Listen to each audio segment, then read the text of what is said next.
Good morning, everybody. I'm Krista Westervelt with the Chatham County Council on Aging. Welcome to day 2 of our Couch to Couch conference. We're really excited to have you here. And then we have some new faces in the crowd, well, not faces, but names at least. And we're glad to have you here. We're going to get started. Our first guest we're delighted to have with us is a dementia training specialist for Dementia Alliance of North Carolina.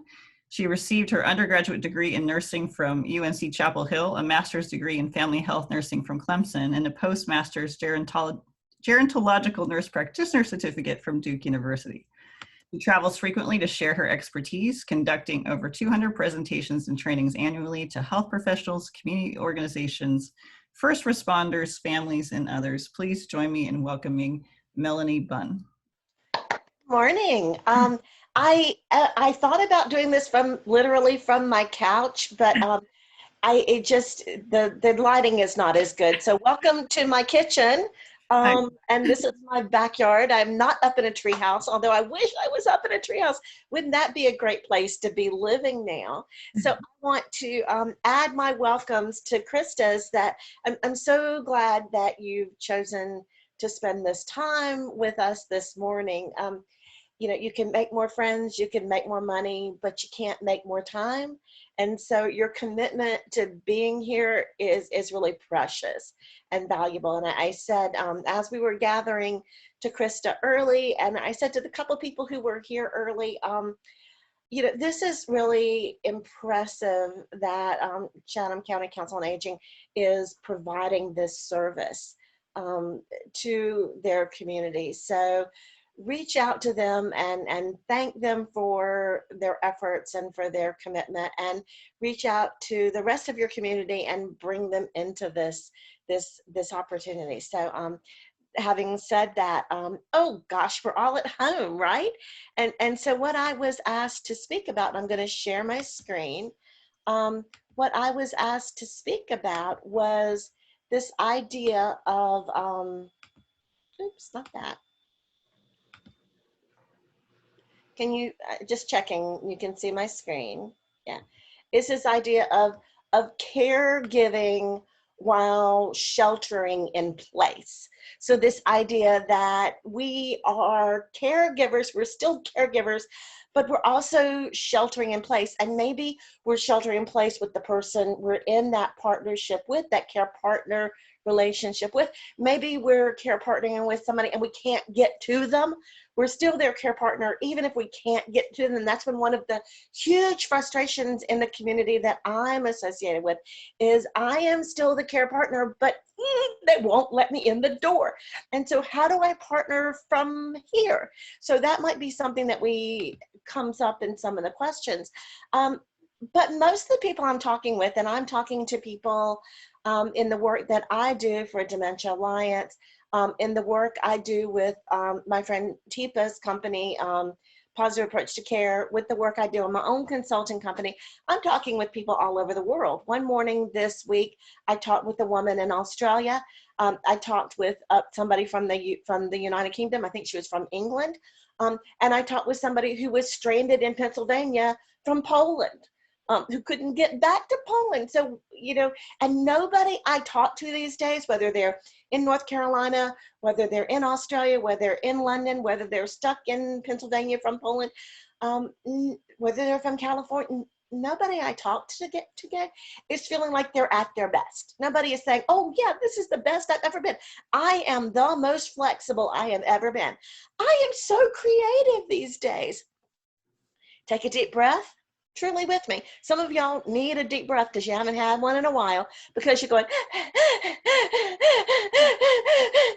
because you're in panic mode. Take a good deep breath. Breathe in and blow it out. And don't worry about your silly faces. We can't see them. Breathe in and now blow it out. You're not alone. You are not alone in being not at your best. Because in crisis, we as human beings are wired. We as human beings are wired in crisis to flight, fright, or fight. That's the way we're wired. We're wired to do that. The challenge is, and I would call COVID-19 a crisis. It's a pandemic. I think that's a crisis. It feels like a crisis. The challenge is when we develop those coping mechanisms was when what we were frighting, flighting, or fighting from was like a wild animal. So when you're running away from a wild animal, or you're being attacked, fright, flight, fight is survival. For us, the challenge is we get all of this, do this with me. I get all of this, do it with me. I get all of this, all of this, all of this, all of this. And there's nowhere to put it because I'm supposed to be a grown-up. And so what we do is do this with me. We take all of this and we shove it down. And there's only so much of that you can do. All of this, shove it down. It's not going to work very long. So in this crisis kind of mode, we move into flight or fright or fight. And the flight piece is we run away. We run away, we run away, we run away. We run away from all of our supports. We run away from all of the challenges. We run away. Another common response is to hide away. And so I hunker down and I hide away. And I'm not going to bother anybody and nobody will bother me. Or we fight, we push away. We push those people away. And here's the reality. Not functional. Those responses work if the tiger escapes from the zoo. You might try to run away. You might try to hide. You might try to freeze. But it's not working in this world that we're going to be living in. I think for a while, back in March, I was thinking we would be back to normal. Now I think it's gonna be a while. Those kind of reactions, they don't work. And they don't work because the world is different. So let's look at these PET scans. So these are pictures of brains. These are pictures of brains, and these are pictures of brains that are, they're called PET scans, and they're looking at where in the brain glucose is being metabolized, which means work is happening. So the key to this is red is where big work is happening. Red is where work is happening, things are working, connecting, working hard. So red is where work is happening. The blue or the purpley, depending on what it looks like in your screen, the blue or the purpley, that is where fluid is. And we're supposed to have fluid in our brain. It helps clean the brain, kind of irrigate it a little bit, clean it out, kind of get rid of some of the debris and the trash and the inflammation. And it also helps cushion the brain. So your brain is kind of sloshing around in there. So if you run into something, it doesn't explode. It kind of bumps against, sloshes back, but it's kind of floating in there. And that's absolutely normal. So if you look at this brain over here, this is the brain of a healthy 80-year-old person.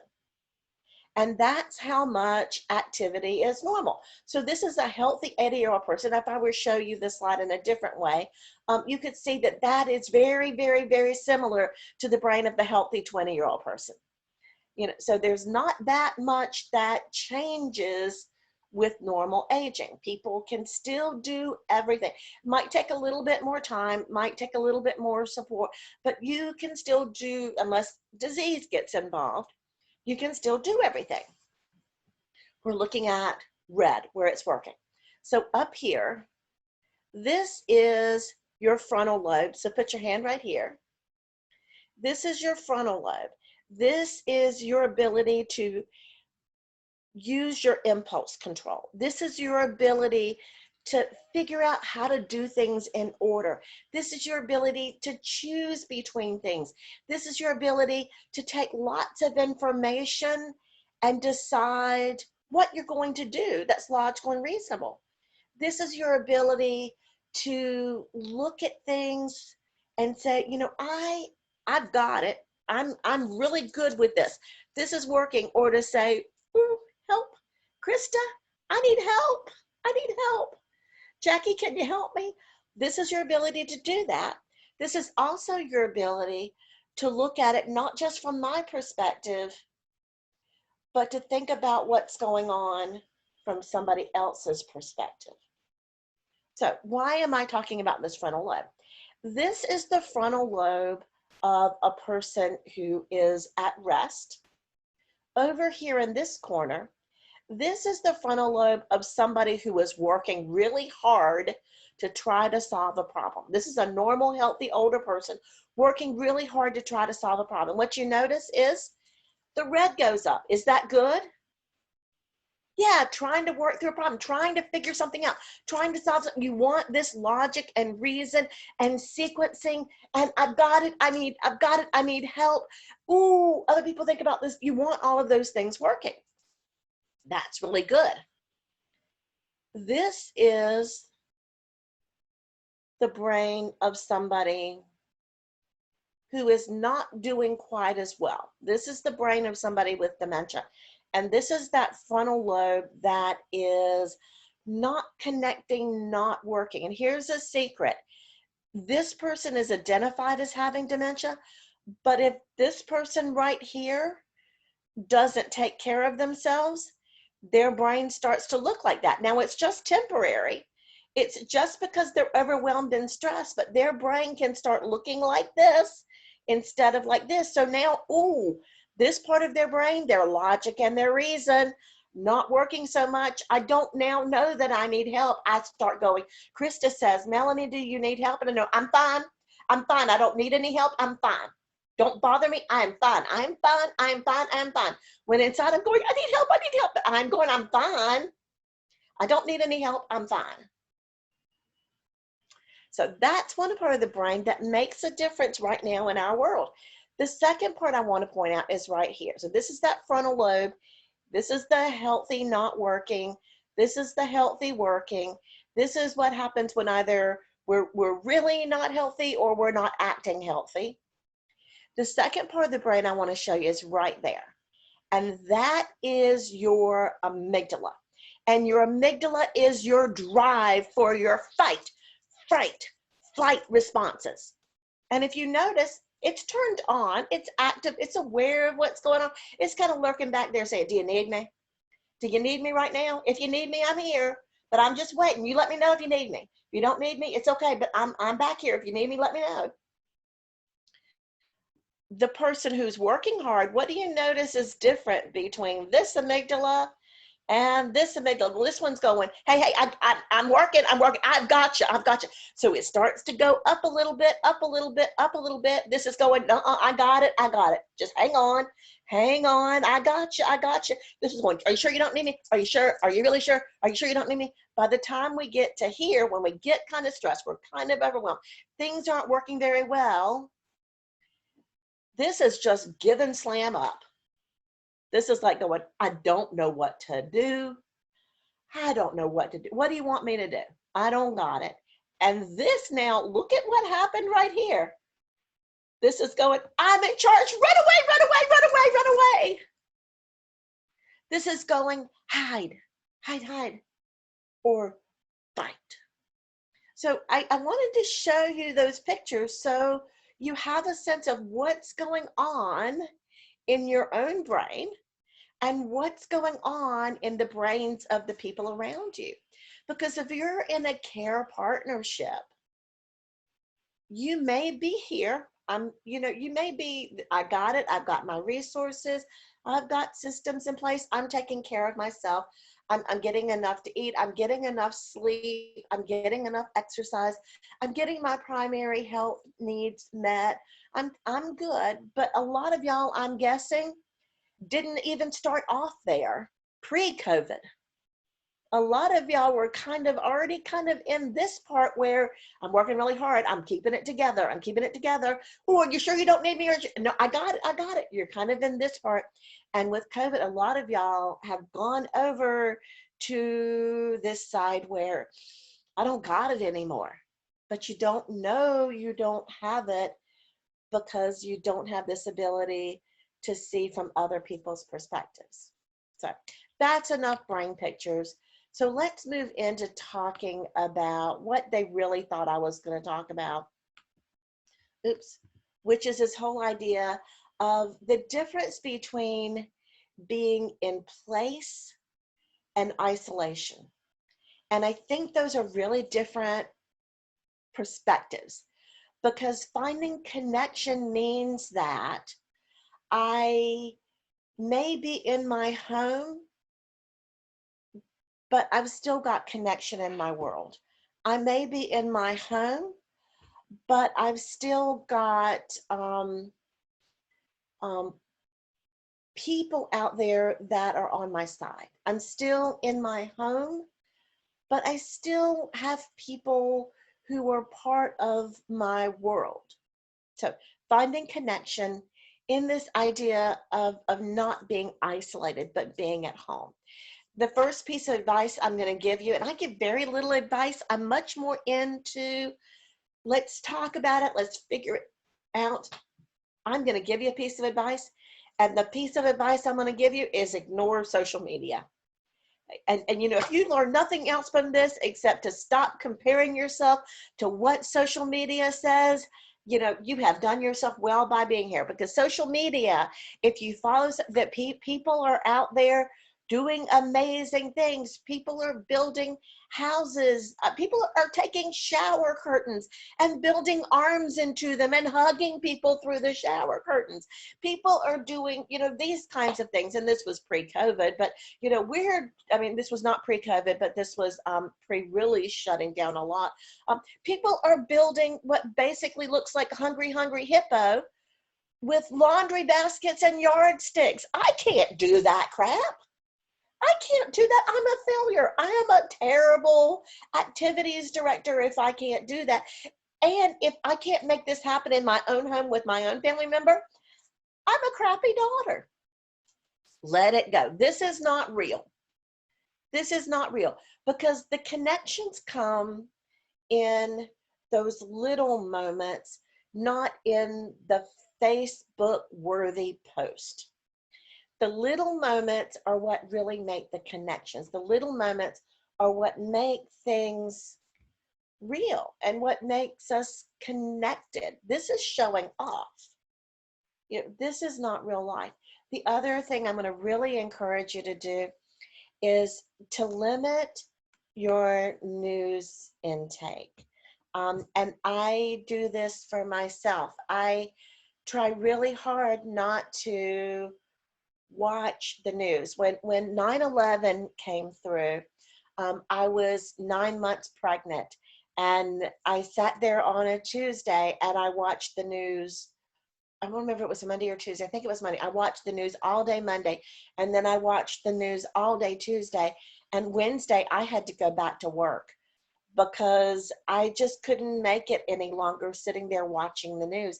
Well, now we can't go back to work in that way for many of us, but limit, don't avoid, but limit. You want to know what's going on.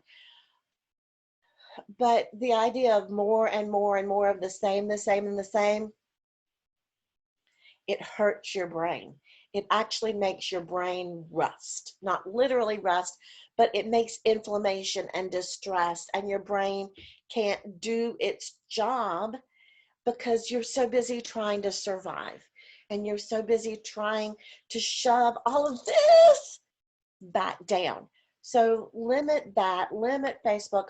I have a friend who actually started a second Facebook page, and it's only for good stuff. It's really only for, you know, kitties and cute pigs taking care of ducks, you know, and it's only about those fun kind of happy things. And she does other things, but she goes there when what she needs is that. So what to do instead of fight, fright, flight?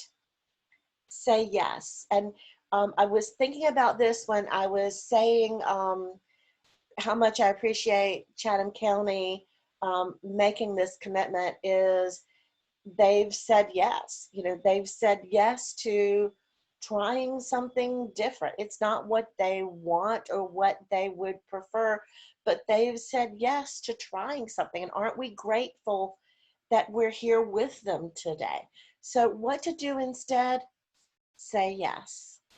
And what do I want you to say yes to? I want you to say yes to connecting. And so connecting to people physically. So if you look at those two photographs, you look at the photograph of the woman here who's walking, you look at the photograph of these two people walking.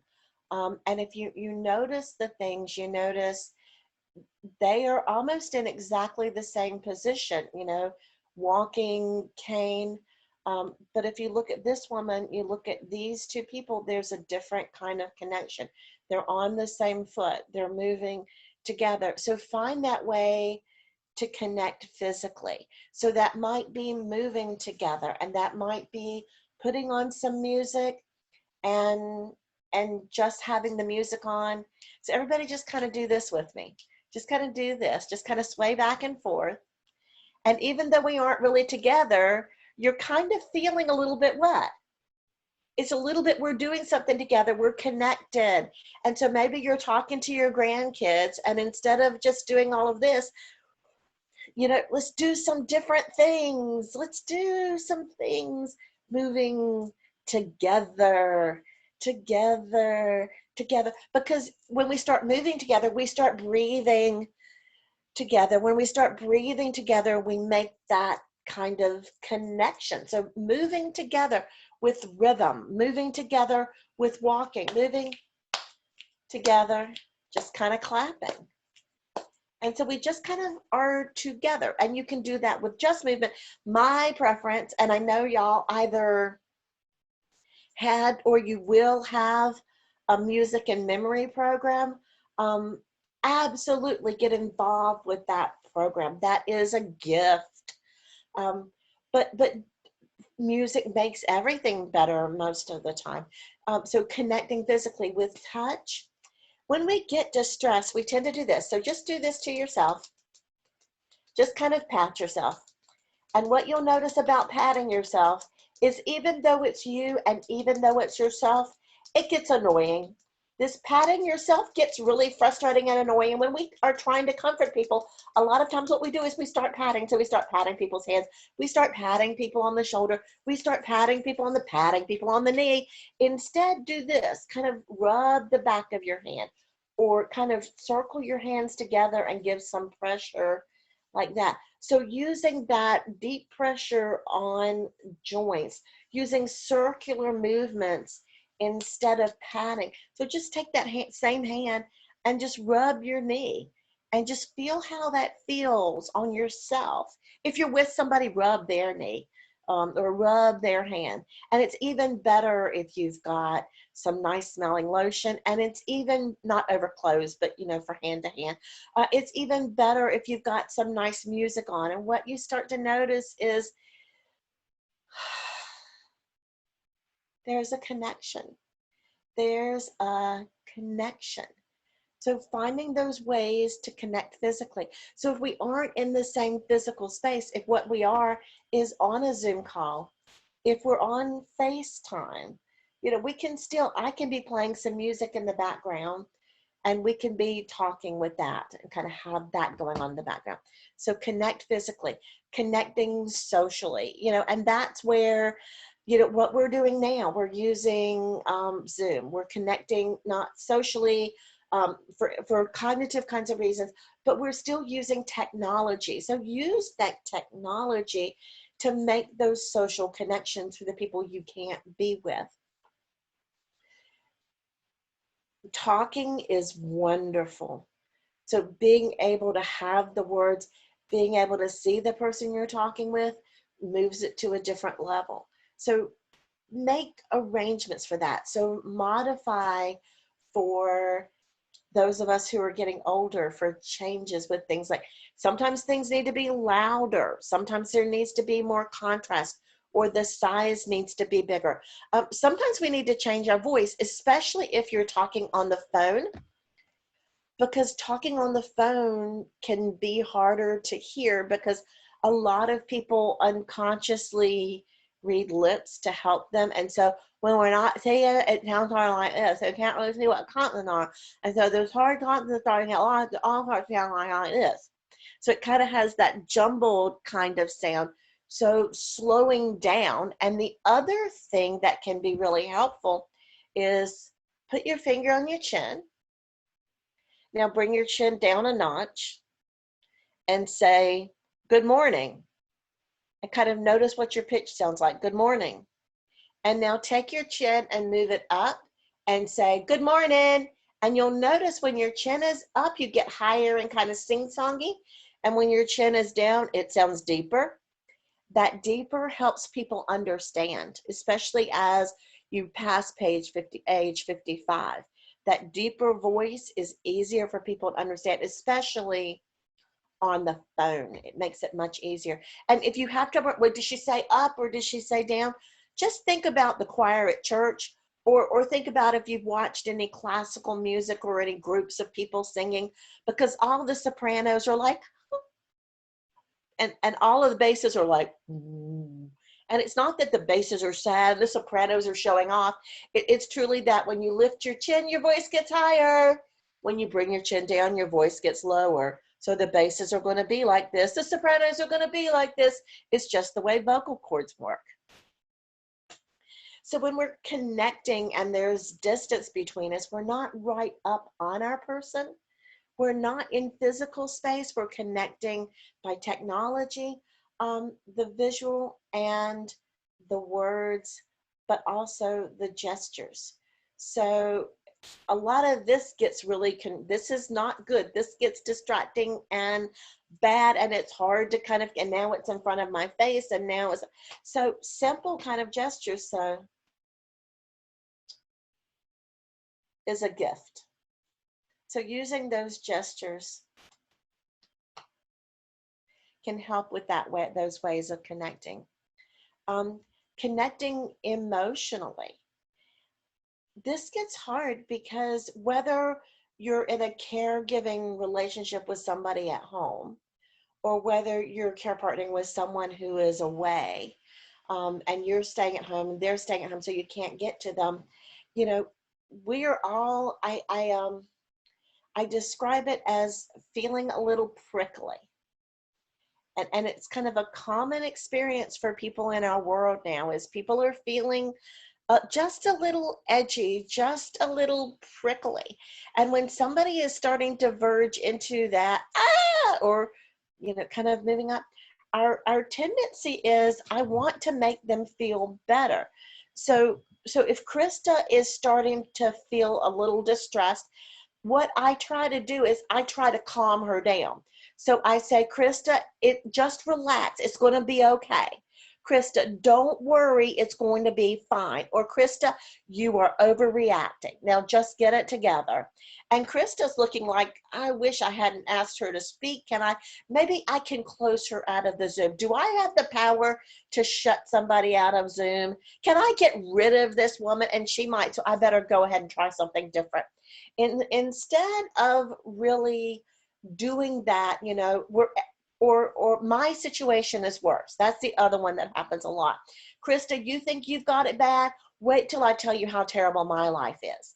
My life is so much worse. Or everybody is going through it. Just don't be a baby. None of you would actually say that. But what's happening, you're kind of thinking it a little bit. Little bit, you know who I'm talking about. You're thinking a little bit, and it comes out if you don't have something else to do. So what to do instead is, instead of saying, you know, yeah, I don't want to be here either. I'm kind of sick of you as well. You know, I'm really ready for you. Yeah, I want you to go home too. Go. Instead of trying to say that, accept and validate. You know, you're right. This is miserable. This is not what we signed up for. You know, I love you, and I want to, but you know, it is a lot. It is a lot that you're going through. So be prepared to kind of have those conversations over and support and validate.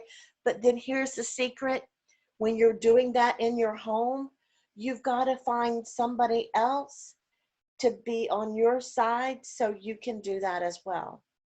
I was at a talk at Duke, and the woman said, I wish I could remember her name, but I didn't write it down. I don't know what her name is at this point, because it was several years ago. And I've heard other people say it before, but what she said was, you can't give away something you don't have. You can't give away something you don't have. So if you're not recharging yourself, you can't give that to the person that you're in that care relationship with. So find a way to take care of yourself. And I'm not talking about an hour of psychotherapy, because I don't have the ability to do that. Most of y'all don't either. But really make that commitment to being present and to really listening and to really accepting and validating. And, there's grief and loss. People are missing things.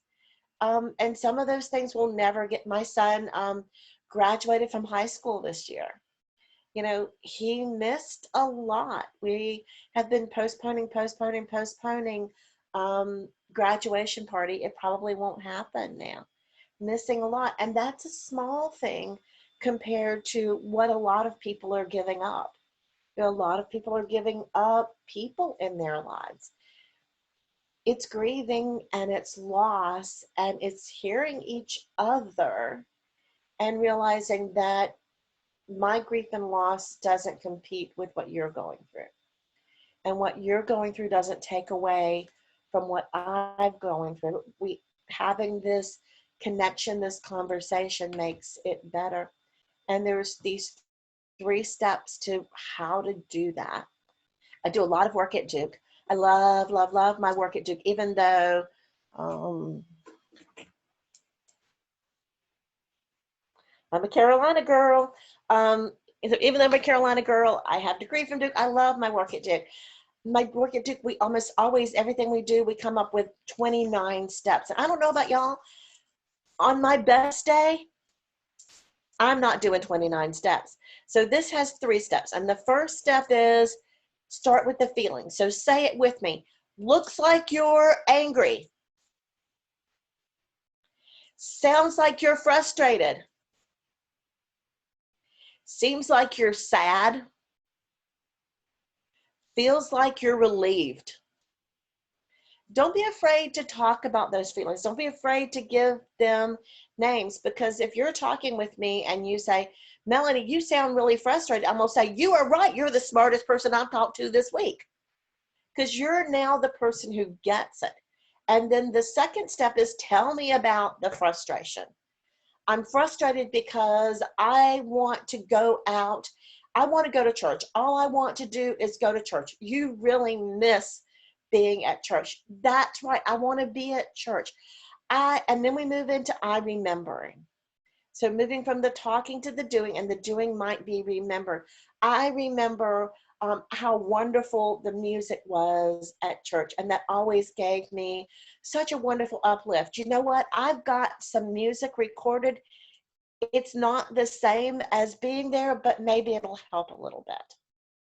So start with the feelings, get some more information, and then move from talking to doing something. And that's that process of making that connection, of meeting people where they are. Connecting spiritually. And spiritually doesn't mean religiously, although it might, but it's not limited to that. It means that in this world where things are feeling unsafe, we as human beings seek answers by asking questions. And so the questions are, why my family? Why me? Why not me? And the same kind of process of listening more than you talk. My magic words are, tell me more. Tell me more. It sounds like you've really been considering this. Tell me more, using ways to connect spiritually. And it might be through music. It might be through being in nature, being outside. It might be through prayer, but it's also more than that. So taking that time, that moment to really make those connections in that spiritual way as well. Because this is the time when human beings are seeking answers and seeking understanding. and seeking meaning. So I wouldn't be me if I didn't talk at least a little bit about brains, if I didn't talk a little bit about dementia. I could talk about this for the rest of the morning, but there are other people who want their turn. Chris, you know, those other people, they get a turn too. But just to kind of mention this idea that if you've got someone in your life with dementia, this model that was developed from an occupational therapist named Claudia Allen, and then Teepa Stowe revamped it a bit, added some different, and came up with the brilliant idea of not labeling people by numbers, but giving people, acknowledging them as the precious beings that they are, by labeling them with gemstones. So sapphires are us on a good day, when you can be flexible, you can adapt, you're living your life, you are doing well. Diamonds are people who are in the present, they're living in the present, but they've gotten a little rigid. We do it this way because we do. I don't want any more change. If you say the change word again, I'm just going to leave. So kind of rigid, kind of, we look at them as stubborn, but the reason they're rigid and stubborn is they can't get new information in. For people living with dementia, for the rest of us, when we get diamonds, it's just because it's too. Life is just too much, too hard, too confusing, just too. Emeralds are people who are living in the past. So for my people with dementia, those are people who want to go home back to the farm where they grew up. They want the child, which is this baby, not that baby.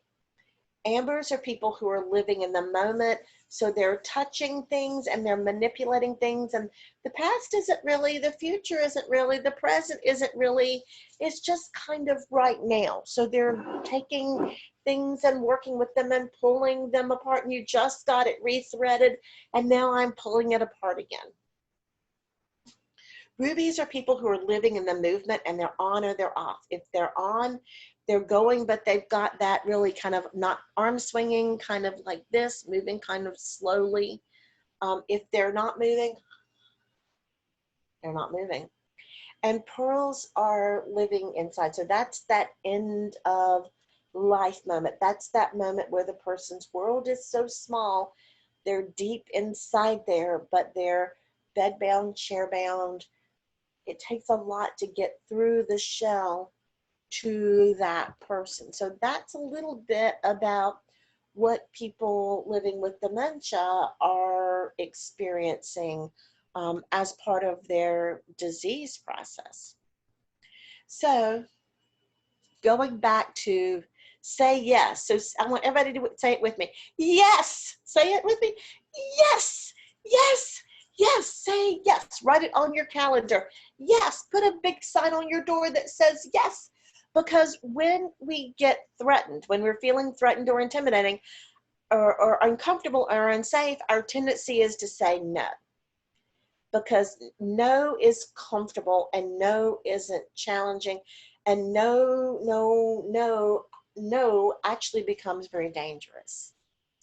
No actually sends you into isolation instead of letting you stay in place and be connected. So when someone calls and says, I'm on the way to the store, I'd love to pick up something, say, yes, I would love to have, because what do you always need? You always need bananas, because bananas just don't last for very long. So have in the back of your mind, yes, I would love a couple of bananas. You know, I'm going to the store, can I pick up something? Don't say hand sanitizer, because nobody can find that. And then your person will feel like a failure, or Clorox wipe. You can find hand sanitizer now, but don't say Clorox wipes or those, don't say wipes, because you'll frustrate people. Yes, I would love, if someone says, can I have dinner delivered? Say yes. If someone says, can I call you? I'd love to call and talk with you. Say yes. But not always. Because sometimes it's not a yes. Sometimes it's actually a maybe. Because sometimes if the person says, can I drop by? Or can I stay with your person? Sometimes that's yes, and sometimes that's maybe. Sometimes it's, that would be wonderful. We can sit on the porch. You know, that would be wonderful. You can stay in your car and roll down your window and I'll sit on my porch. So sometimes it's yes, maybe. Maybe this will work. Sometimes it's yes, and I will look forward to that when things are better. That sounds wonderful. And that, I'm going to put that on my list of things to do when there's a vaccine. Because if something doesn't feel right or safe or comfortable, don't feel like you need to say yes if it's unconditionally. So sometimes there's a yes and. Now, you'll notice I did not say yes, but. And the reason I did not say yes, but is because, do this with me. Sit in your chair and just shake your bottom. Just shake your bottom like that. Like you're erasing something with your bottom. Just shake your bottom, erasing. Because when you say but, you basically erase what you said before it. So if I say yes, but I'm isolating, then you completely erased the yes. And the yes is about the bigger yes. I want to be in connection with you. I want to be in relationship with you. And when you but, you wipe away, and now that person feels rejected, or now that person feels awkward because you turned them down. So yes, and I'm going to put that on my list. And as soon as as soon as they open up, that's the first thing on my list. Or that gives me something to look for. Yes, and I will look forward to when we can do that. So yes, and. Because what it really comes down to is thinking about, in this time, in this situation, when you may not be spending a lot of your time in that sapphire state, you might be spending a lot of your time in that diamond state when you're a little rigid and you're a little inflexible and you're not feeling very creative. Take a deep breath and let it go. Take another deep breath and let it go. And really think about, what is it that you need as a care partner? What is it you need? Because if you're feeling helpless, like you don't know what to do, then we need to work on your skills. We need to help you know what to do in this situation. We need to help you understand how to make this better for you and for the person that you're in place with, or how to develop skills in making that connection with that person you can't get to. If you're feeling hopeless, then open up to support. So when I talk about, not not one-upping people and not um, negating their feelings, I'm absolutely not saying don't listen when people are ventilating, and I'm not saying don't find somebody to listen to you when you need to ventilate, because support is critical. We have online support groups that are going on with Dementia Alliance of North Carolina. My guess is there are other online support groups. My guess is that Chatham County is not going to turn their back on you if you need somebody to talk with. So open up to letting people support you. If you feel overwhelmed, open up to resources, because finding those ways to figure out what is going to make it okay. What do I need? What kind of technical resources might I need? What kind of people resources? What kind of equipment resources? What is really going to make this work not for me and not for the person who I'm caregiving for, I'm a care partnering with, but what is going to make this work for our home? What do we need to make this work for our system, for our family? for our community. Open up to these resources. The the strong thing I think we're grieving, what we're struggling with, is the idea of missing. But I think we're sometimes missing the things that we've got because we're not paying attention to them. So there are graduations and weddings and family things. There are things that we're missing. But I think this quote by Dr. Seuss, that sometimes you will never know the value of a moment until it becomes a memory. I think if we keep all of our focus on those things that we're missing, we miss some of these moments that could truly become some precious memories. So I have some resources. I will send this in a PDF to Krista. I think I was supposed to do that a couple of days ago. I don't know if there's a mechanism for providing this, but I will send it. There's some resources. If you're staying in place and you've got somebody living with dementia in your life, Dementia Alliance has a YouTube channel. So if you go to YouTube and Google or search Dementia Alliance North Carolina, they've got some videos that I've done that are COVID specific, and some other things that I've done that aren't. Dementia Alliance of North Carolina has resources. Tifa Snow has resources, and she also has a YouTube channel.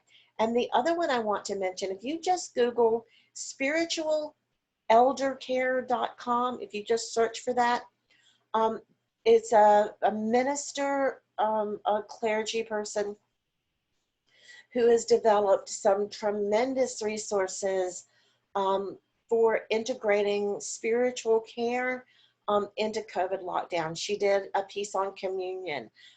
She has some wonderful, very useful things that she's put there that can be quite helpful and meaningful. So again, thanks to Dementia Alliance for letting me be part of this. I'm stopping sharing, and I see some of y'all are putting in the chat, yes, we're so happy that Chatham Council on Aging is here. So I've got, I think, a couple of minutes for questions, and then a couple of minutes for something fun with Jackie.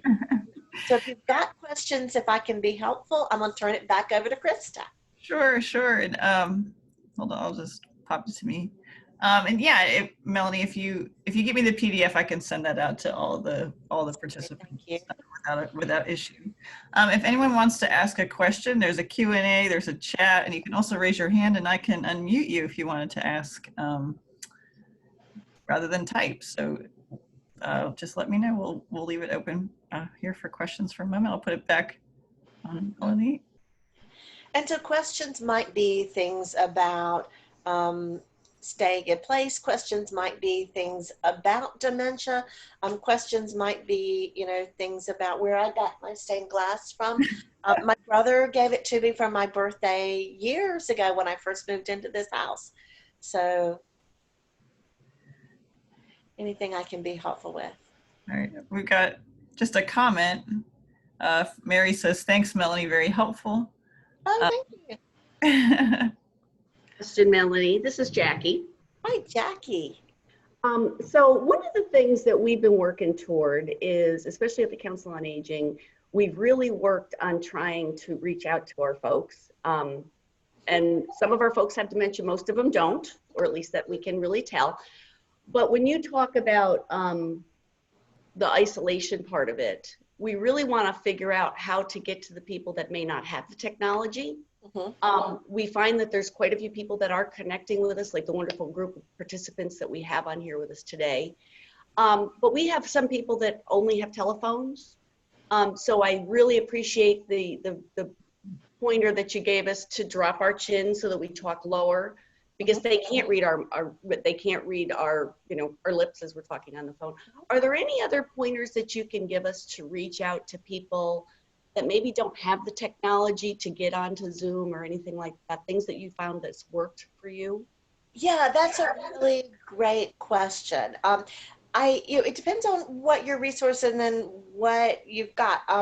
porch visits can be really, really wonderful. So if you've got volunteers who, aren't there like thousands of college students who aren't doing anything and they can't get summer jobs because nothing is open or hours are really cut. There was one group who did organized, I think it was teenagers who did it. They organized a call group. So they adopted people and they called. There had to be a screening process, and some of them went and visited on the porch and things. So I think pulling in other people who want to help. So say yes to people who want to help, with some parameters and some screening and stuff like that. So I think that's one thing. The other thing I would mention is just another technique or a skill. And so when you're talking to someone on the phone, and this may be true for some of you who are staying in place, who are trying to connect with relatives who may be in care facilities that you can't get to, or maybe in other staying in place in their homes you can't get to.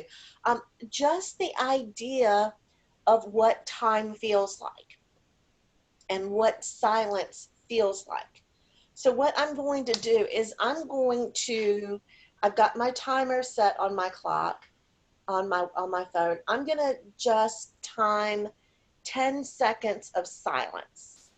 And just so everybody can feel what that feels like. So you see me, I'm hitting the button now.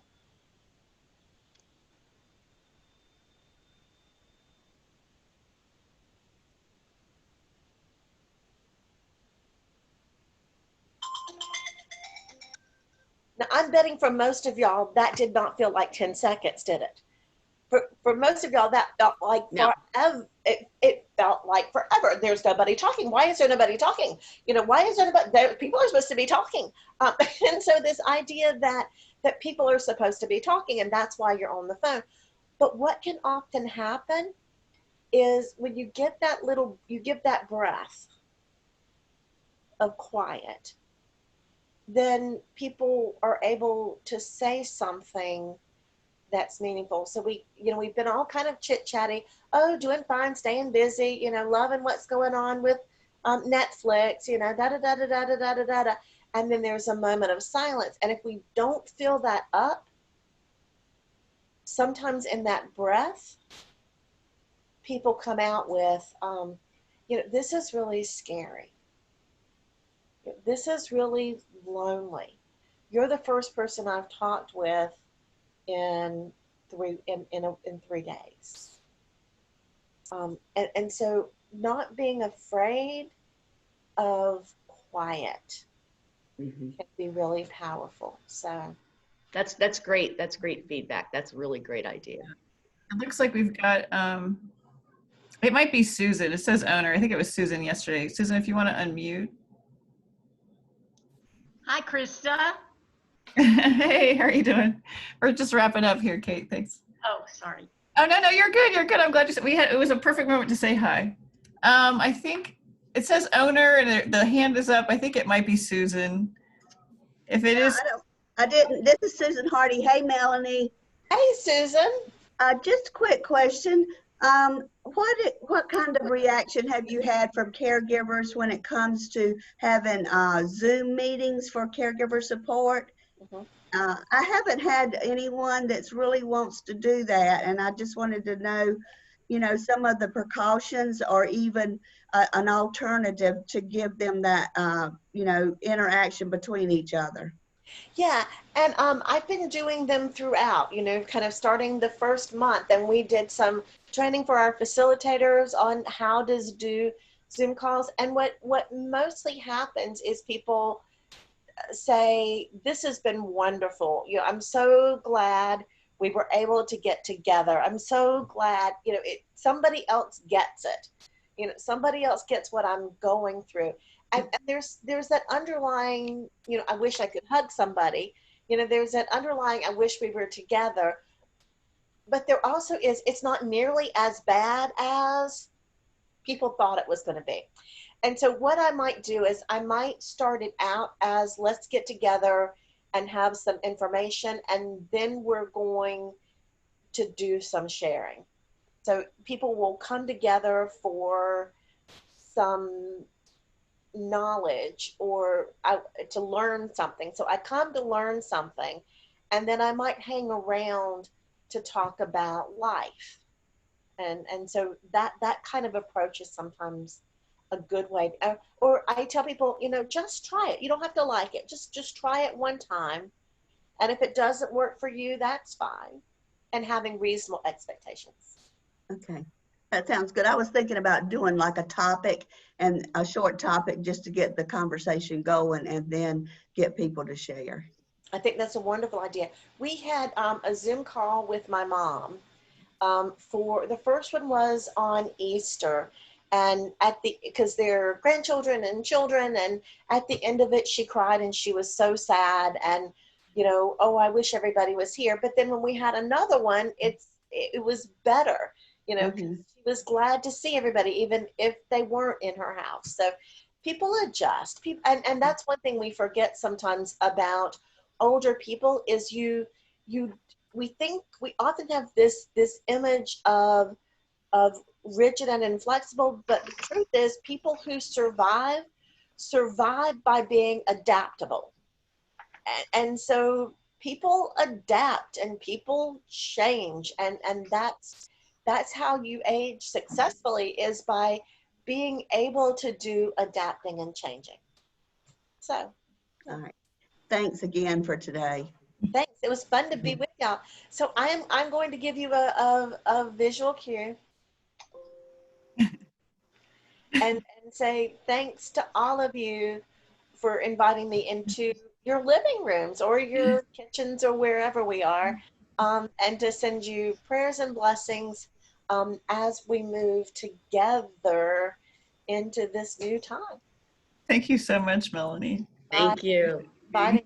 Do your fun thing. You've got about 30 seconds, Jackie. And I'm kicking it to Jackie for our quick brain and movement break before our next guest. Okay, so bear with me, everybody. We're going to do something fun, and we're going to move together.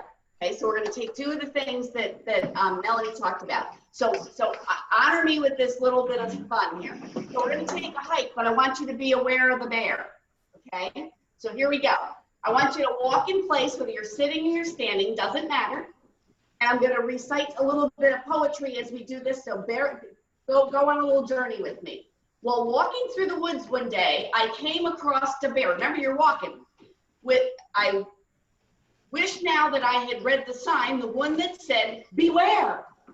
Raise your arms up over your head and reach as high as you can, okay? I think I read to stand your ground. When by a bear you're seen. So I stopped and stretched my arms up high to make myself look mean.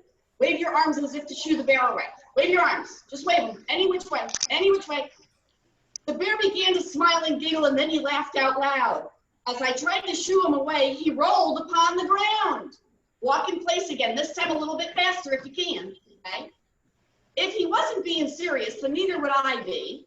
I started walking on my way as fast as my feet could flee. Punch your fist out in front of you now. Hey, punch your fist. Oh no, he's getting up again and running straight at me. It's time to try some self-defense. It's either him or me. Now kick your feet out in front of you, like you're kicking. He doesn't seem to be deterred. He stops and smiles again. I kick the ground as if to say, go back into your den. So kick your feet, stand on your feet. Wiggle your fingers like fallen leaves. Here we go, okay? Perhaps I should just pretend to be a branching tree. I think he thinks of me as leaves that fall, maybe, and he's all done with me. Now flap your arms up and down. Flap for birds. Or maybe I could be a bird and he would see me fly. He'd think he had no chance at all to catch me in the sky. Now take a great big deep breath like we did with Melanie. And slowly exhale. Do that again. Alas, I see he is not swayed. He strolls along the grass, and soon he is right next to me. This breath may be my last. Now lean forward and curl yourself into a ball. I feel his hot breath on my neck with the arms around my head. I curl up into a ball. I'm good at playing dead. Now dangle your arms down and shake them. As I quivered and I quaked, he picked me up and shook. Oh no, this is the end of me. I never wrote my book. Open your eyes as wide as you can. And sit up tall and straight. Okay? I looked into his big brown eyes and gave it a little gulp. I vowed to be quiet, strong, and brave if he beat me to a pulp. Now go ahead and wrap your arms around and give yourself a bear hug. Nice big bear hug.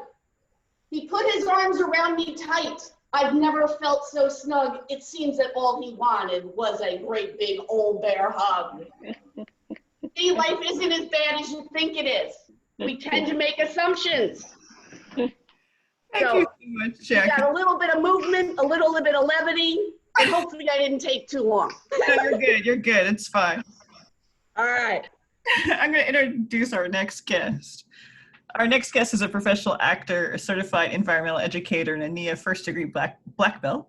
She's also one of only 28 NIA education trainers all over the world. She began her NIA path in 2005 at age 50 after years of chronic pain, frozen shoulders, and low energy.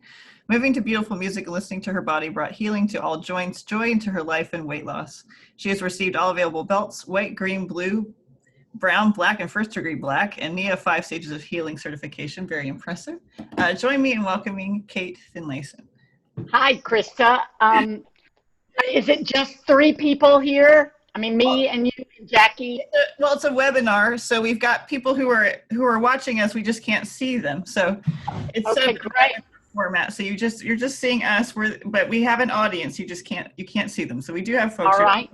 So I have a slideshow, and I don't know if I can share it as host or that you have to make me the host. You can hit share screen, and you should be able to share it. All right, great. Thank you. This is new for me. To do it like this. We are All all learning. Okay, and then hold on. Share screen. And then you'll just pick where your slideshow's at if you have it open. Okay, I do have it open, but it's not on the right slide. There we go. You got lots of fun things in your background. I do. I like the draw. I do. I think I'm going to do it this way. Let's see if that works. Does that work? Looks like it's starting to come across. Okay, great. So There we go. You got it. There. All right. Okay. Hi, everybody. I'm Kate Finlayson, and thank you, Krista, for that welcome. I've been doing NIA since 2005, and it is truly all about healing. I suffered from chronic pain. I had a lot of body issues, and really, truthfully, I really wasn't present in my body. I worked hard. I did a lot of physical work, and yet I wasn't there. So I injured my body. I waited tables for many years, and I noticed how my legs and ankles and feet were sore and painful all the time, but I just ignored it. And also played sports when I was younger and did a lot of injury and just tended to ignore pain. When I danced NIA the first time, I felt better, and I didn't understand why. But I'm going to go through and show you a couple of reasons why. NIA is the self-healing practice that brings joy, fun, conditioning, and health to our minds, our bodies, and our spirits. We call it the body's way. This is a question that still makes me tear up a little bit. What if your body is the most important thing you own?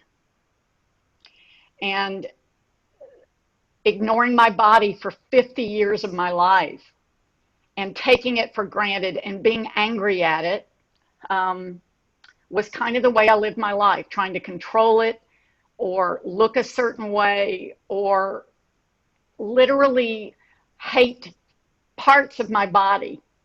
And I certainly couldn't even begin to imagine what was inside. It grossed me out to think of my liver, or I was terrified to think of my heart or anything that was inside me, my blood, yuck.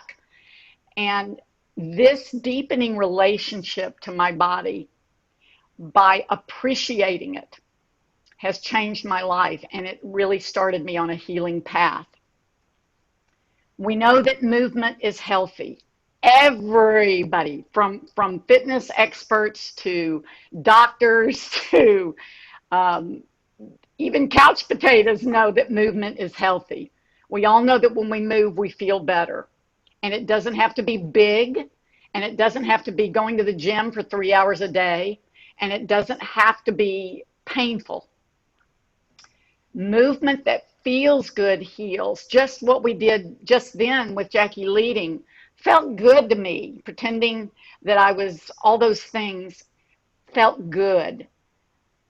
And rather than the old school philosophy of no pain, no gain, Nia teaches us that no pleasure, no gain. So movement that feels good is healing.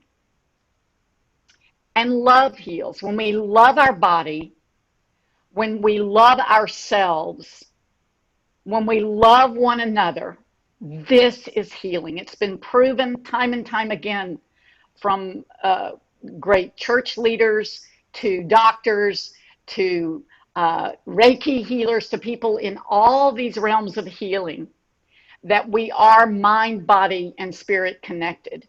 And when we love, that makes a difference. Everybody can feel better, no matter what your illness, no matter what you've been diagnosed with. That healing is not about curing. Healing is shifting the connection of mind and body to deep gratitude for what you can do and letting go of grieving what you cannot do anymore. Choosing pleasure is the way to heal. To love your body is one of the greatest gifts you can give yourself. When you move to heal with Nia's 52 moves that are designed by studying and looking at the skeletal structure, it's not really about muscles. Absolutely, the muscles are activated, but by really looking at the design, the beautiful design of the human skeleton, these moves create more mobility, flexibility, strength, agility, and stability. And that's what we need as we age. These 5 sensations, mobility, flexibility, strength, agility, and stability, are what keeps us juicy, mobile, healthy, and still able to move, to continue no matter what diagnosis you've had. And this is a real key that I would say my study right now of doing the work I'm doing with racial equity, that expressing emotions is really important in how we create body gratitude.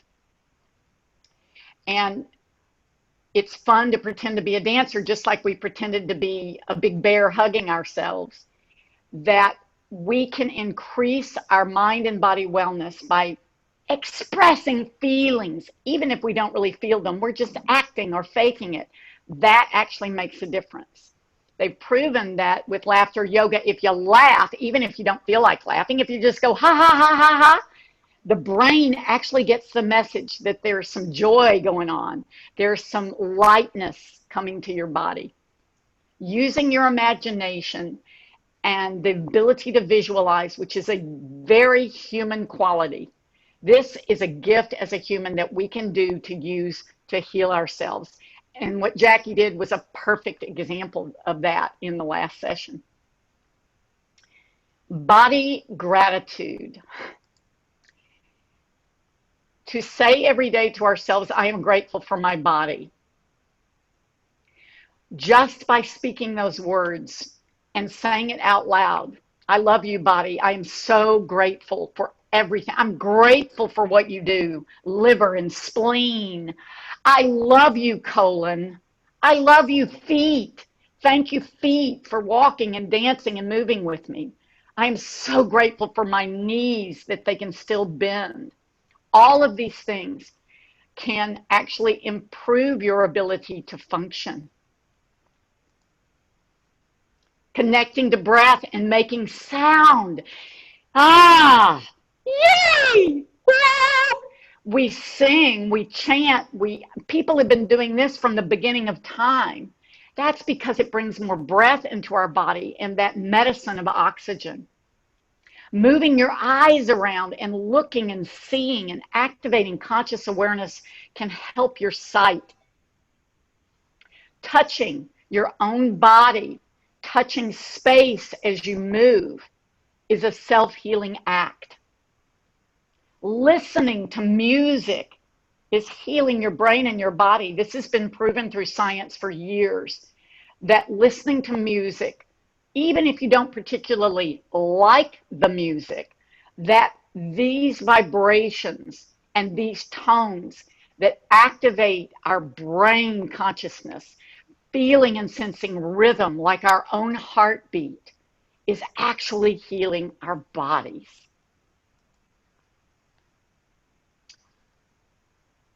Moving bodies are healthy.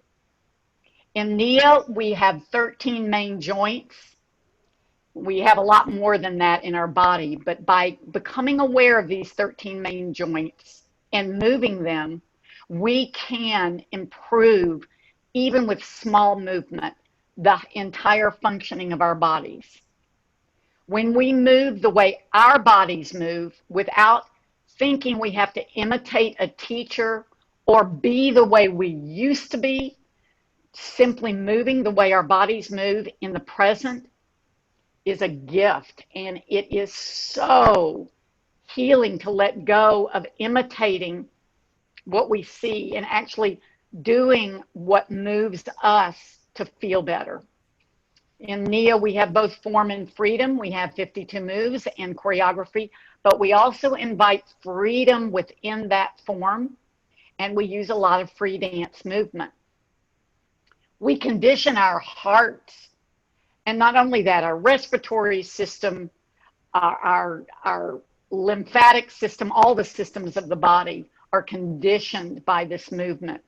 No matter how small it is, you are activating that healing in your body. When we choose pleasure rather than pain, in NIA, if we feel pain, we stop. We make the move smaller, or we adjust or tweak something in our own bodies so that we can choose pleasure and find pleasure in the movement.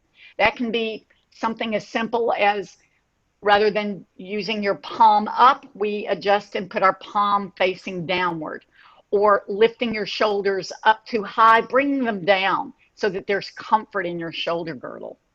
Not bending so low in the knees, but just going to that place where you feel spring-loaded in your hips, in your knees, and your ankles. Using your emotional capacity.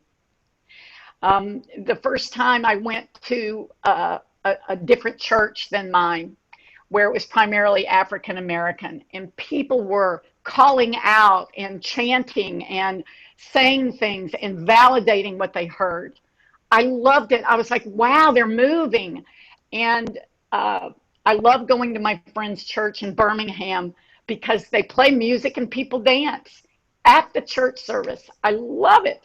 This, to me, is allowing that movement and letting the singing be a part of it. And it's not about being a good singer. It's just letting yourself express. And NIA invites that. There's no judgment about what somebody sounds like. And your uniqueness, your spirit, gets to be a part of the expression of your dance, your movement, however you think of it. And it's not about, I love moving your body and opening up to the art of feeling better, which is really what NIA is. It's being in our sensations so that we're choosing to lift our spirits higher and be our unique self. We play with 9 movement forms of NIA. We are not actually doing these forms, but we're using the energy of these martial arts, dance arts, and healing arts. And the healing arts is really the foundation of where we get our healing. The work of Moshe Feldenkrais, Alexander Technique, and yoga. We get the fun from the dance arts of jazz, modern, and Duncan, and the organic precision and the spiritual connection of Tai Chi, Taekwondo, and Aikido. We have 52 moves. 27 of them are in our feet, ankles, and legs. The core is our pelvis, chest, and head. We have 7 moves. And in our upper extremities, our arms, shoulder, girdle, hands, and fingers, we have 18 moves. This is what Nia considers the base, our feet, legs, ankles, knees, and hip sockets. The core is our spine, head, chest, and pelvis. In our upper extremities, fingers, we actually have 18 hand and finger moves just in the hands and fingers. Wrists, arms, elbows, and shoulder girdle. Nia is all around the world helping people heal. And we have belt systems that help train us and develop us as teachers and as what we call sensation scientists in ourself. This is one of the white belts I did recently in Charlotte, and I loved that the group was aged 58 to 74. So welcome back.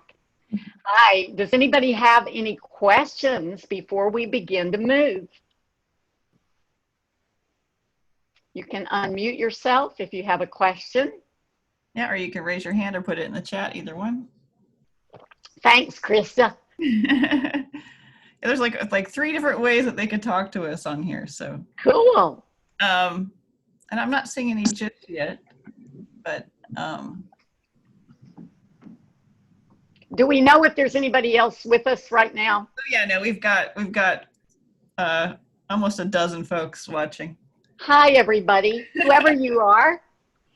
So I do these, people I can usually see, but I invite you when we move to just do what feels good. Do what feels pleasurable. Do what makes you happy. And that's really, the invitation is really just to move particular body parts. We're going to start by going through our 13 joint map and just activating the movement. You can do this sitting or standing, however you're comfortable, but I invite you to really play with it. And it's really doing kind of like being a kid and letting yourself play. And so much of, as we grow older, many of us forget how to do that. And I am so grateful that I haven't lost that part of myself now. So Krista, I'm tapping into the music. I'm going to share the music. okay. All right. And we will start with our 13 joint map. How much room do I need? Should I move my table so I have lots of? Oh, I would say, Val's, okay, I'm going to come back and hopefully, let's see if you can see where that is. We had a question from Val. Val, if you want to unmute. Hi, Kate. Hi. Yeah, my question was, is it preferable to do Nia if you're standing in bare feet? It looked like in all the pictures, people did not have shoes on. That's great. You can do it with bare feet or not. It's really your choice. Nia is traditionally done with bare feet, but I know I've been diagnosed with arthritis, and sometimes when my arthritis flares up in my feet, I will wear comfortable, soft, nice arch-supported shoes. Most of the time, it feels way better to be barefooted. And if you're in your home and you're comfortable barefoot, I really encourage that. And I will be using both standing and sitting. I have a chair that I'll also use, and just invite you to do it however it feels good to you. And bare feet to me feels awesome. So I'm going to use bare feet today. And thank you. You're welcome. It was a great question.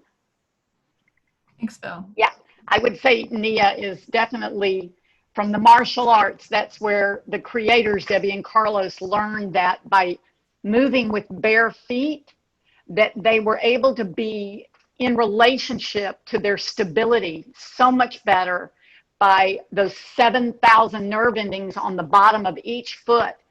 And I will say for myself, this has helped my stability so much by being barefooted. I often go outside and just put my bare feet on the earth, and it feels good. They get muddy sometimes, depending on how much rain we've had, but I just wash them off. It feels good. Are there any other questions before we begin? I think space, if you have, you know, full space to move your arms out all the way forward and back, and just adjust it. I don't have a lot of space here either, but I just adjust it so that I can play with all kinds of range of motion for myself, but it doesn't need to be. Follow along so you can see someone, you know, I think Jackie's going to do it too. And then that way you can see someone, so if you can't see everyone else, you can at least see us. That's a great idea. That's a great idea. Kate, all right. Kate, I have a question. Are there any precautions that we need to make to the people that may participate at home? Because we're always trying to be careful with that kind of thing. Yes. The truth is with Nia, we are our own conscious personal trainer. And it's really listening to your body, and don't do anything that hurts. And that knowing for me is huge. If someone is not used to really being present in their body and being in their sensations, I would invite you, as we go through the 13 joint map in the beginning, just to be in sensations of where all these joints are. And do what feels good. That's really the key, is don't, if I reach up high and that hurts your shoulder, just reach up to here. If it feels good to make sound, make sound. I invite all of this, and I am showing you the possibilities. You have freedom, what you choose to do. You can do. Listen to the music and let that music guide you. You don't have to even do what I do at all if you don't want to. That's the beauty of Nia. But I think it's just keep choosing what feels good to your body. And even tiny movement is helpful. It doesn't have to be big. Does that help, Jackie? Yeah, it does. And the only other thing that I would suggest then is that if we have anybody that's a fall risk out there that's doing this, you may want to do as much of it as you can seated. Absolutely. Because we can't be there to watch everybody. So if you're a fall risk, please make sure you stay seated. Yeah, seated there's a lot of healing in seated. In fact, I'll do the 13 joint map seated before I start the music. Let's go ahead and do that now, just to activate joint healing. And I'm going to mute Jackie's just because we're getting some feedback from hers. Okay. So begin with your left ankle and just circle that left ankle. Move your left foot by gently juicing up that left ankle. I'm holding mine up so you can see what I'm doing, flexing it and pointing it, but you can keep it down, lifting it just barely off the ground. And then come into relationship with your left knee, and you can just gently move that left knee just by activating small movement. Always keeping the knee, the toes, and the heel of your foot in alignment, right? So not twisting it anyway. And then let's go into our left hip and just rock into it and sense that left hip. You may sense your sits bones, which is the bottom of your pelvis, or not, but just be in awareness of where that hip socket, that is the top of your femur bone that goes into that nice socket, juicing that left hip up. From the left hip, we go to the left wrist. So just activating movement, palm up, palm down. The wonderful forearm bones, the radius and the ulna are the only bones in our body that rotate over one another just by moving that. Thank you, wrist. And then the left elbow, moving that left elbow, bending and sensing the gift of being able to move our elbows. Our elbows in movement are such a tool in expressing ourselves by using our arms, our upper extremities. And then into the left shoulder, just isolating gentle movement. Or even if you just sense it, even if you're not able to move it much, that just sensing it, just breathing into it. Ah, nice deep breath into that shoulder. And being able to just gently move it and isolate it. And then from there, we go into our spine. So just sensing the spine, your tailbone at the bottom, coming up the sacrum, the lumbar spine, gentle movement, just rocking into the spine, into your heart, your neck, all the way up. The spine goes all the way up to the center of your skull. And maybe just turning the head, looking left and right, all part of your spine. And depending on your fitness level, you can rock gently and sort of undulate. You can undulate side to side, just noticing the gift of your spine. Then we go down right shoulder. So activating right shoulder, the friend to the left shoulder. And as we go to the other side, just notice any difference. And then the right elbow. You can show your bicep.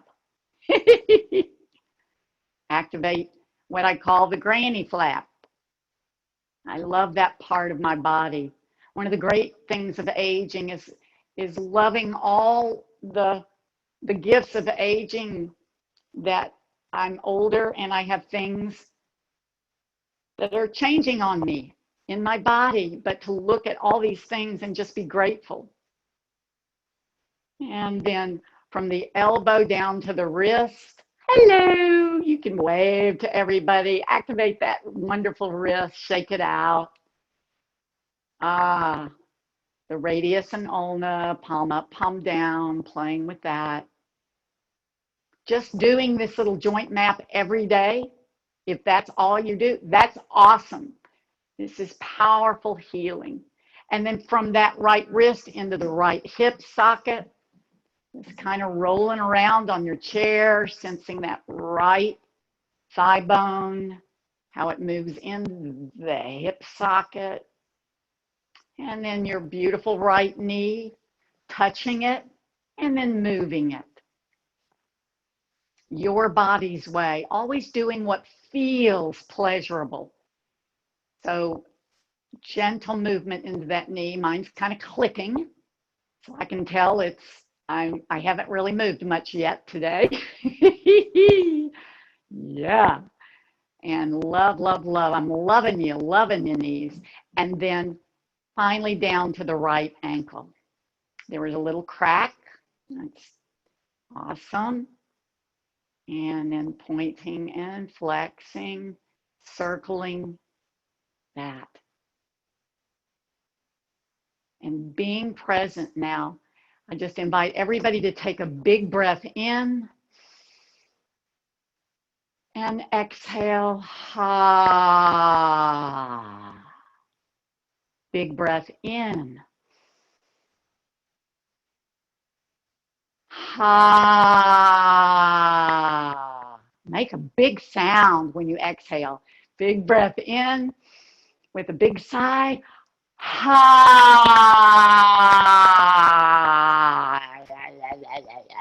Loosening that jaw, great. All right, so your body now is warmed up. Can't forget these joints too. Oh yeah, fingers. And I'll begin to share the music and begin our little routine.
off the floor one at a time. Other side. And then bring to an A stand. The shape of the A. You can stand or sit. Your choice. Let me bring my chair.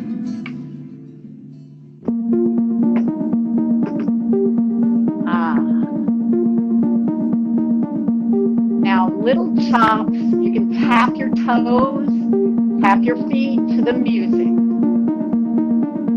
Chop it. Activate those ribs. Tap your feet. Lift it up.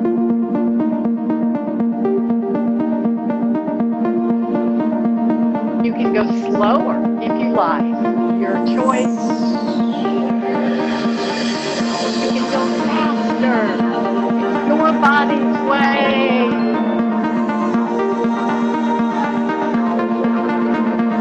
How do you like to chop it up? A stand. Pump those hands in and out. Draw the fingers in. Pump it. Oh!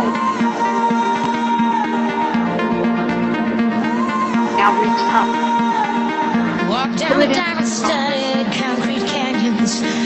Nobody looked me in the eye. Tried to fly the moon, but only made it to the sky. Let's make it to the sky. Reach high. Looking for an undying truth that has a single friend. You're searching for a clear connection without a digital send. Now bring those elbows up. Ain't it just a little scary sometimes to find the lies that you know to be true? Find you smiling about the things you don't have to do. Squeeze it in. Oh, open it up. Inhale. Exhale.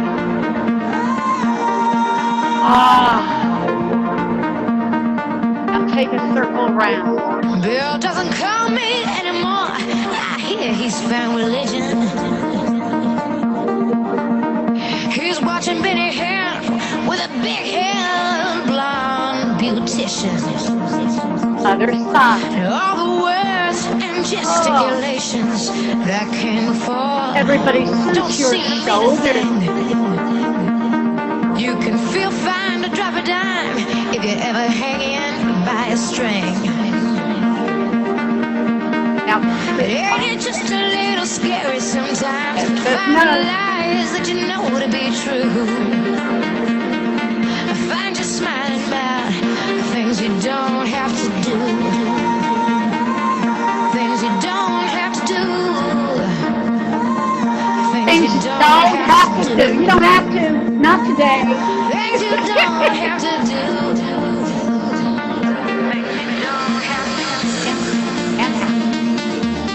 And out. Doesn't have to be far. How about those inner thighs? There they are. Give them a love pat. I love you, inner thighs. Bring the feet together.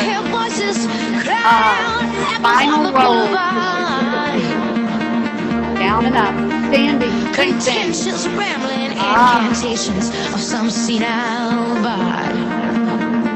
In a chair or stand. There's so much going on here to keep my head from spinning. Your body's way. And this constant acceleration blurs any ties to the beginning. Let's wipe it off. Ain't it just a little scary sometimes to find the Polish it lies well. that you know to be true? Those hands polished out. I find you smiling about Other way. things you don't have to do. You don't have to polish anything. Let it go. Things you don't have I don't have to do this now. Lick it off. Find you smiling about Just it. Lick things it. you don't have to do.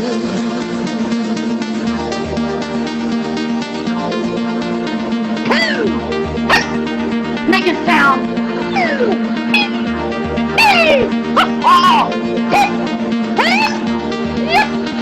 Pump it. Pump it. Lifting your heels, tap your heels. Lift that foot.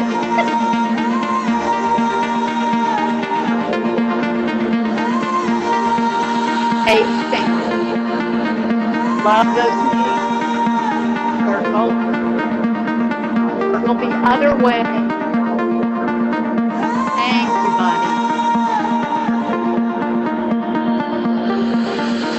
Bring it in, out.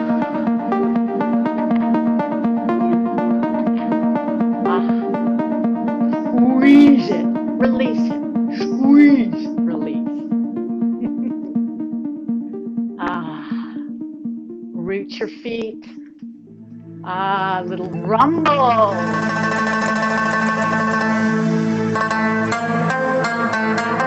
Now I'm going to stand, but you can stay in your chair.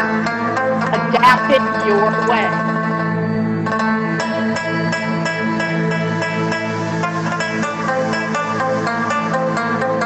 Loving the music, feeling that rhythm.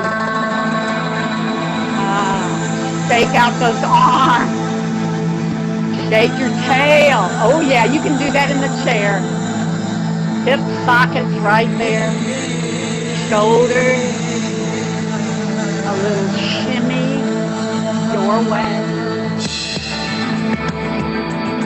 Now lifting your hands, just changing positions, tapping the ball of your foot. Other side, tap the ball.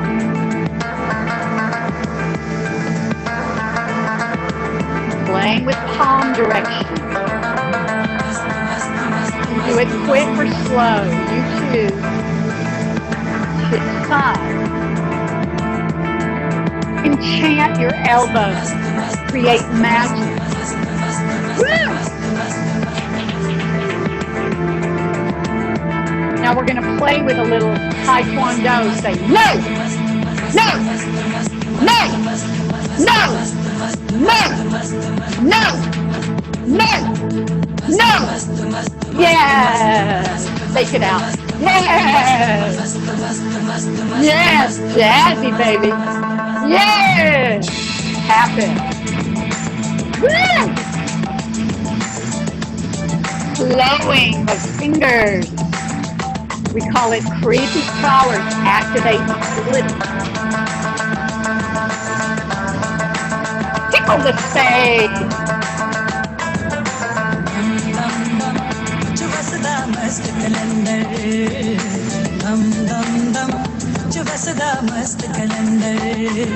Now bring it in. No! No! No! No! Yes! Yes! Yes! Yes! No! No! No! No! Yes! Yes! Yes! Yes! Tap it. This side. Punch it. No! No! No! No! Yes! Yes! Yes! Say no, punch. No! No! No! No! Yes! Yes! Yes! Yes!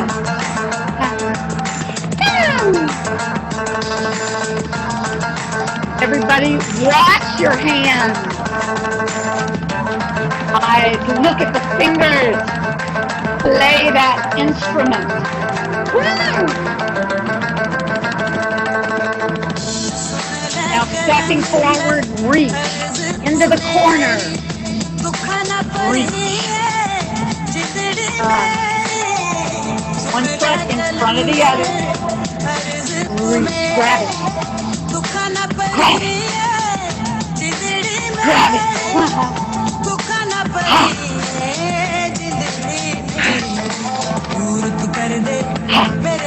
Oh yeah. So mysterious. Tap it. Here we go. Woo!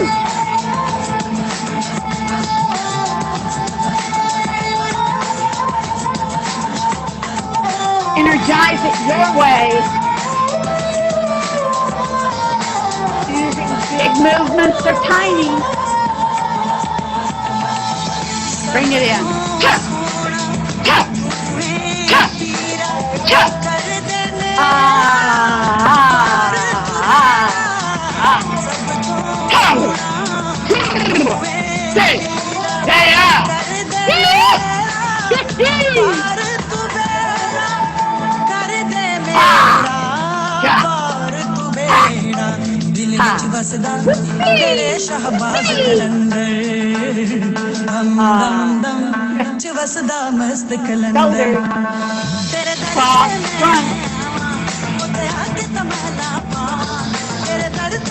Conduct it.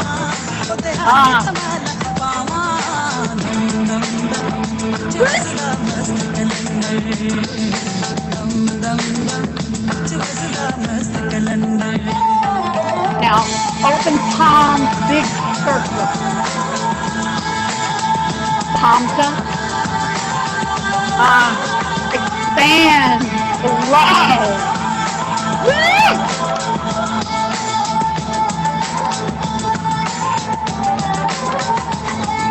Now, open fan. Lifting one knee. Touching thighs. Take it slow, slow, slow. Now shifting weight to an A stance. Tilt the body. Slow it down if you like.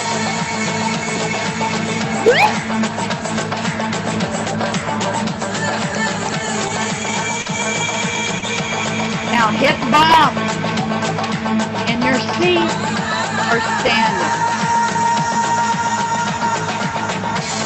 Now shake it out. Get it. Walk it front.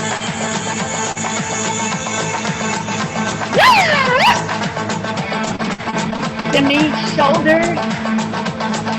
Walk it back.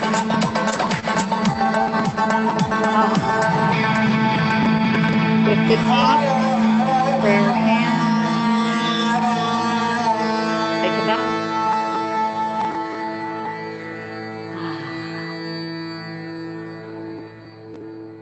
Now we'll have the first claw. We'll cool it down. Welcome to the journey into dreamland. Nope, we don't have time.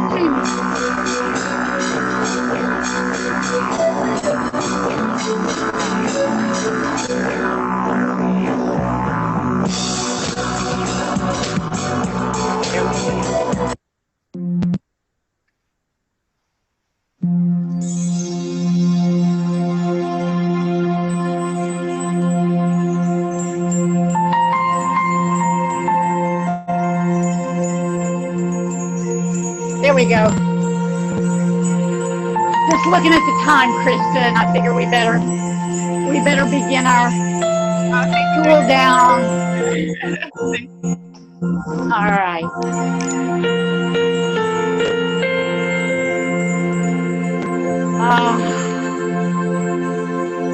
Big reach up and exhale. Up so you can see me a little better. Expand your heart. Take your hands, push behind you, inch forward. How it feels good to you.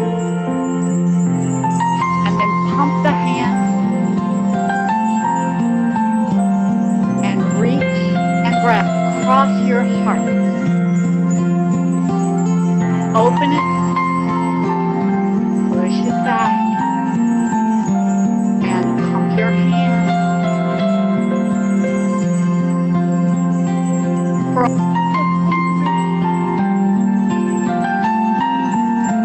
and then reach up as high as you can. Pull it back down. Touch your shoulder with your crossed fingers. And then open your fingers. Give yourself a hug. Say, I love you, body. Thank you, body, for being my best friend all these years. I love you, skin. I love you, my deep and resonant heart. Bring that opposite arm on top. Oh, love your unique spirit of who you are. Thank you, thank you, thank you, Spirit. Now folding over that one leg, just stretch, flex the foot, and come back up. Big stretch into the other leg. You can straighten it or not. Oh, big stretch. Now open your knees to a sumo stance, as wide as you can. Lift one leg up like you're a marionette. And then release, soft down. Lift the other one up. Oh, there it is. Relax down. Lengthening up through your spine. Folding forward, palms up. Drop back. Notice the front of your body and the back of your body.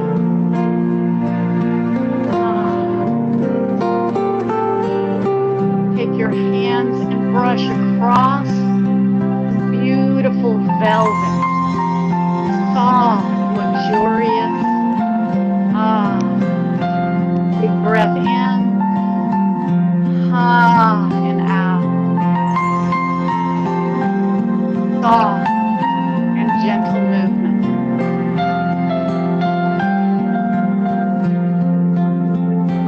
Squeeze in strong, touching your shoulders, opening. Squeeze it in and open. Spread those fingers wide, nice stretch. Draw in with a soft fist. Engage your belly. Now one palm up, one palm down. Big switch your way. And then when you feel like it, push down, push up at the same time. Open your rib cage. Let the light in to your beautiful liver. Oh, let the light into your pancreas. Oh, take your hands to your rib cage. Just drop. Touch this part of your body.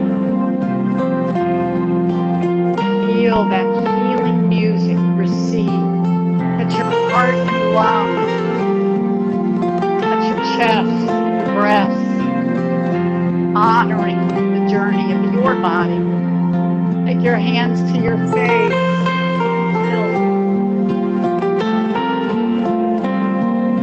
What a remarkable journey. And take your fingers into your jaw. Little massage your heart. Relax that lower jaw. And bring your hands to your forehead. Touch gently and flow out. Release all concern, all worry. Bring in trust and faith and honoring your body's way. Belly heart touch. And draw those knees back. Rock your sits bones. Sense a long, beautiful spine. Take a deep breath, loving your body, loving all your joints. Breathing in the pleasure of moving.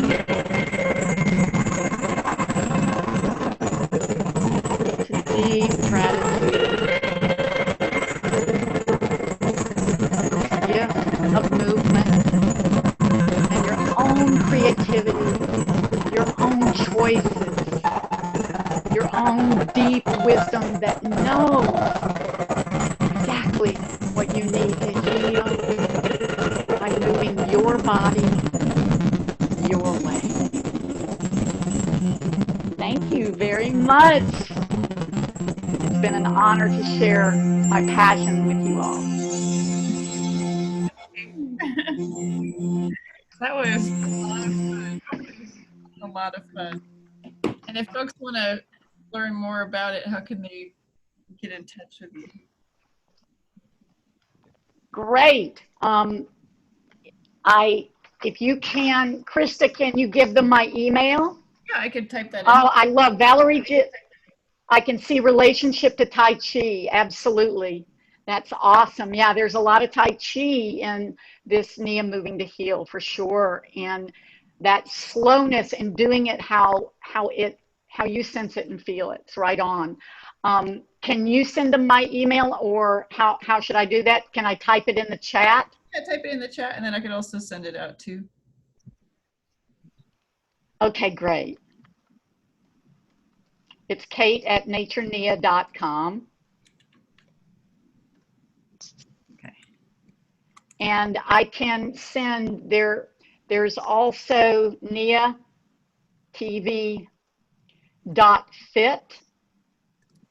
if I can type it correctly.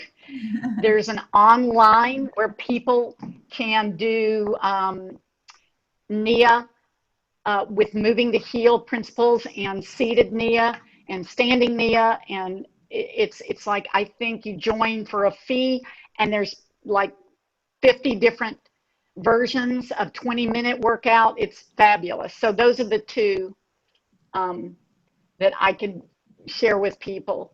And I do Zoom Nia classes, and you can, if you're interested in receiving information about my online classes, then just email me at kate@naturenia.com. Excellent. And no matter what the Nia teacher does, you always have the opportunity to choose for yourself. And Jackie, was that helpful to you when you were doing it, that noticing that you could move it how it felt good to you? You didn't have to do exactly what I did, right? That was really, really powerful. And your cueing was just amazing to keep us in tune with what we were doing. And I just really thoroughly enjoyed that. And I could see how healing it is, because having been through my own physical journey and being in pain and stuff, and seeing what this could do, I mean, this is really, really powerful. So thank you so much for taking your time and being willing to teach us and to let us experience it like this. It's amazing. It's my pleasure, ma'am. This is my deep passion, is that I don't even know if I would still be around, celebrating, I'll be 66 in October, and how I can move so much better now than I could in my 40s. I still feel like it's a miracle, but it's really just this idea that movement is health, and to do it the way I can do it. I could barely bend my knees when I started, and I didn't feel shame or embarrassment. I was like, wonderful. Yeah. That world of fitness was so shaming to me in my past, and this brought a whole new way for me to heal without feeling shame. So thank you, Jackie. I appreciate that. And I think for so many of our seniors, where they're dealing with pain, they're dealing with, I went to the doctor and they told me I had a knee of an 80-year-old, with severe arthritis, but I'm still moving, I'm still doing. And the more I move, the better I feel, which is so contrary, because when you're feeling pain, what you want to do is you want to stop. And we can't stop. That's exactly right. It worse. And you made it fun, and the music just allowed you to express yourself. And I'm not a real artistic type of person, but that to me was fun. Yeah, whatever accountants. I remember one of my first students was an accountant, and she says, "I can't believe I like this." and it's giving permission for people to feel it and do it however they want. And thank you. I'm so grateful. And Krista, thanks for the invitation. Anytime I'd love to do more with your group. So thank you. Wonderful. That was really wonderful. Thank you, Kate. And just remembering to be grateful for our bodies, just meet them where they're at and be grateful. That's super important stuff. Thank you, Kate. And our next, you're welcome, has snuck on. So we're grateful for that. I'm going to go ahead and introduce our next guest. Our next guest has been a horticulture extension agent with NC State University since 2015 and has been in Chatham County since 2018. This education outreach program targets home gardeners, ornamental nurseries, and landscape professionals. And he's the program coordinator for the Extension Master Gardener program in Chatham County. And if you take a look at your program, there's a whole bunch of other accolades and honors. And we're so grateful to have him with us. Please join me in welcoming Matt Jones. Hi, everyone. Can you hear me all right? I hope. Yeah, I can hear you. Good. And that looked like a lot of fun. I wish I had logged in earlier. Well, I recorded it, so I could always send it along at some point. Excellent. So I will first share my screen, I hope. Stand by. And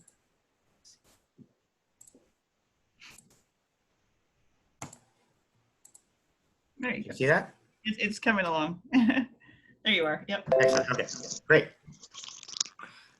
Well, thank you everyone for giving me a chance to talk today. I've done, this is my second or third one, I think, and I welcome suggestions for topics for next year, so keep that in mind. I'm happy to do any gardening topic you want, so just give me enough notice, I'll be glad to talk about it. Today, I thought I'd cover vegetable seed starting because if you are into growing vegetables, now is a good time to get your transplants ready or start your transplants rather for fall vegetable crops. So I will, and I should say too, for a lot of this stuff, if you're really nerdy into this sort of thing, a lot of the principles will apply to non-veggie crops too. But first, I will have a copy of this presentation available at this website, and I will send that out. I can send that to you to Krista later. But this will, on this website, there will be a PDF of the presentation and also a lot of other resources related to vegetable gardening and gardening in general. So why grow veggies from seed at all? Why start them indoors and then transplant them outdoors later? So, you know, there are some crops that planting them and direct seeding them or by seed or some other propagule is beneficial, but in many cases it is easier to transplant a small plant rather than starting from seed. You tend to have higher success rates when they're in the new outside environment, and you can get a crop out sooner. However, often if you're buying transplants, there are a limited number of varieties, and the availability time-wise can be inconsistent, and trying to find what you want to grow at different stores at the right time can be challenging. So if you start your seeds indoors, you have access if you start your veggies indoors, you have access to a far broader range of cultivars or cultivated varieties. You can pick anything you want from a seed catalog and order those. They'll come in and you start them indoors, and you'll have them ready to go for planting outside in the garden when it's time. Further, if you have a transplant ready to go outdoors, you can ultimately get what you're trying to eat of that plant sooner. If you once you get past the initial startup costs, having your own transplants started indoors is less expensive. And if you time it correctly, you can avoid some pests and diseases. So, for example, if you, for a summer crop of, say, squashes, if you put them out as early as you can in the middle of April, you can get a fair amount of the crop before the dreaded squash vine borer comes around. And then, you know, particularly in preparing seeds for a spring crop, it's a good chance to be able to garden partially indoors while it's still cold out. So you can get over your what I call the gardener associated winter depression syndrome and be able to get your hands in the dirt, or at least in the potting media, well before spring. So what are seeds? They are essentially a little baby plant in a protective box. So most of the extant plant species on Earth now are in a group of plants called the flowering plants. And while some of them may not appear particularly showy, many of them do actually have flowers of some form. And this is a certain kind of reproductive strategy that has evolved to be very successful in land plants. And in flowers, there are parts that are mainly aimed at attracting pollinators if they're pollinated by animals. But the most important parts arguably are towards the center of the flower that are actually involved in reproduction. There are structures called stamens that have a particular structure called an anther that releases pollen. And pollen is what is dispersed by the pollination mechanism, be that wind or by some animal. And pollen is actually a tiny male plant, and so it contains 2 sperm cells as well. So by some means, by say wind or insects, the pollen grain is transported to another flower, another part of the flower called the pistil, and on top of the pistil is a stigma. Then the pollen germinates and grows a tube down the, down the style, that's this part here, into the lower part of the pistil called the ovary. And within the ovary, there are structures called ovules, and the ovules ultimately contain eggs. So then that is where the sperm and egg unite. And then after the egg is fertilized, it becomes what will develop into a zygote and then an embryonic plant. Outside the embryonic plant protecting it, the ovule turns into the seed or seed coat. And then the ovary ultimately develops into the fruit. And that fruit can be fleshy and juicy and tasty, or it can be hard, but the fruit is mainly evolved to aid in dispersal. So, but as gardeners, we are taking the seed, so this baby plant that's in this protective covering, and then planting that to generate a new plant that hopefully we get to eat soon. And then once the seed is planted, either deliberately or by other means, the roots germinate first, and then the embryonic leaves, the leaves that are contained within the seed called cotyledons, emerge. And those often are not photosynthetic. They do not produce their own food, but they have stored energy from the mother plant. And that energy is used to produce the first true leaves.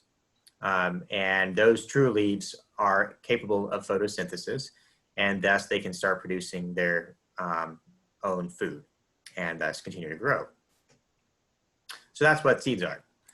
But in order for seeds to germinate, there are several factors that affect the germination quality and the germination rate. So since they are baby plants in boxes, they need to be alive in order to germinate. And then, assuming they're alive and they've been stored correctly, they need the right environmental conditions to initiate germination. This can be, there are variations among species in ideal temperatures. They need moisture because the mother plant has dried out the embryonic plant or the seed a lot in order for it to remain in a low-level metabolic state for a long time.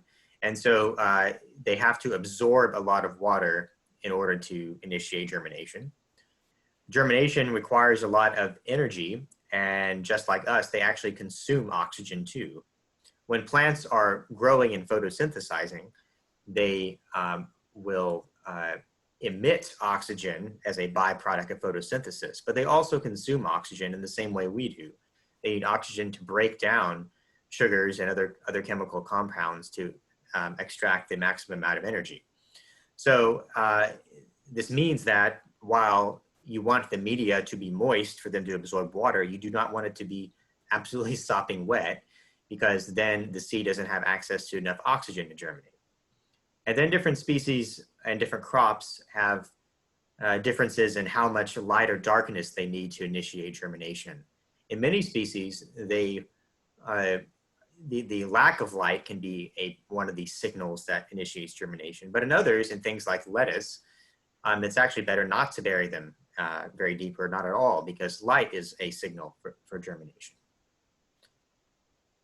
Now, as we'll see with seed packets, they will have often an expiration date that suggests that you need to plant them before that date. But in reality, that date is just to signify that the guaranteed germination rate of, say, 95 or 99% is no longer guaranteed. But in reality, you can store those seeds usually for several years if you store them properly in a cool and dry place. But the percentage of the seeds in that seed packet that will germinate will decline over time. So on that seed packet, which you can either order in a catalog or get at a store, you'll find several bits of useful information, including the name, common name, the cultivar or variety name. Sometimes, hopefully, there's information about the number of seeds per packet. Usually, the planting depth information is pretty good, and then there'll be the important sell-by date. Now, however, I want you to take the information about when to sow them outside or inside with a grain of salt, because often these seeds are grown in different parts of the country. So the information may be very vague or not accurate enough for the Southeast or for Central North Carolina. Most vegetable seed production, in fact, is done in the Willamette Valley in Oregon or in New England. So instead, I'll show you this in a few slides, instead of relying on the dates on the seed packet, rely on one of the planting calendars provided by your extension service, in this case, NC State. So first, to understand what those planting dates mean, consider that in non-tropical regions anyway, we classify vegetable crops into two categories, cool season crops and warm season crops.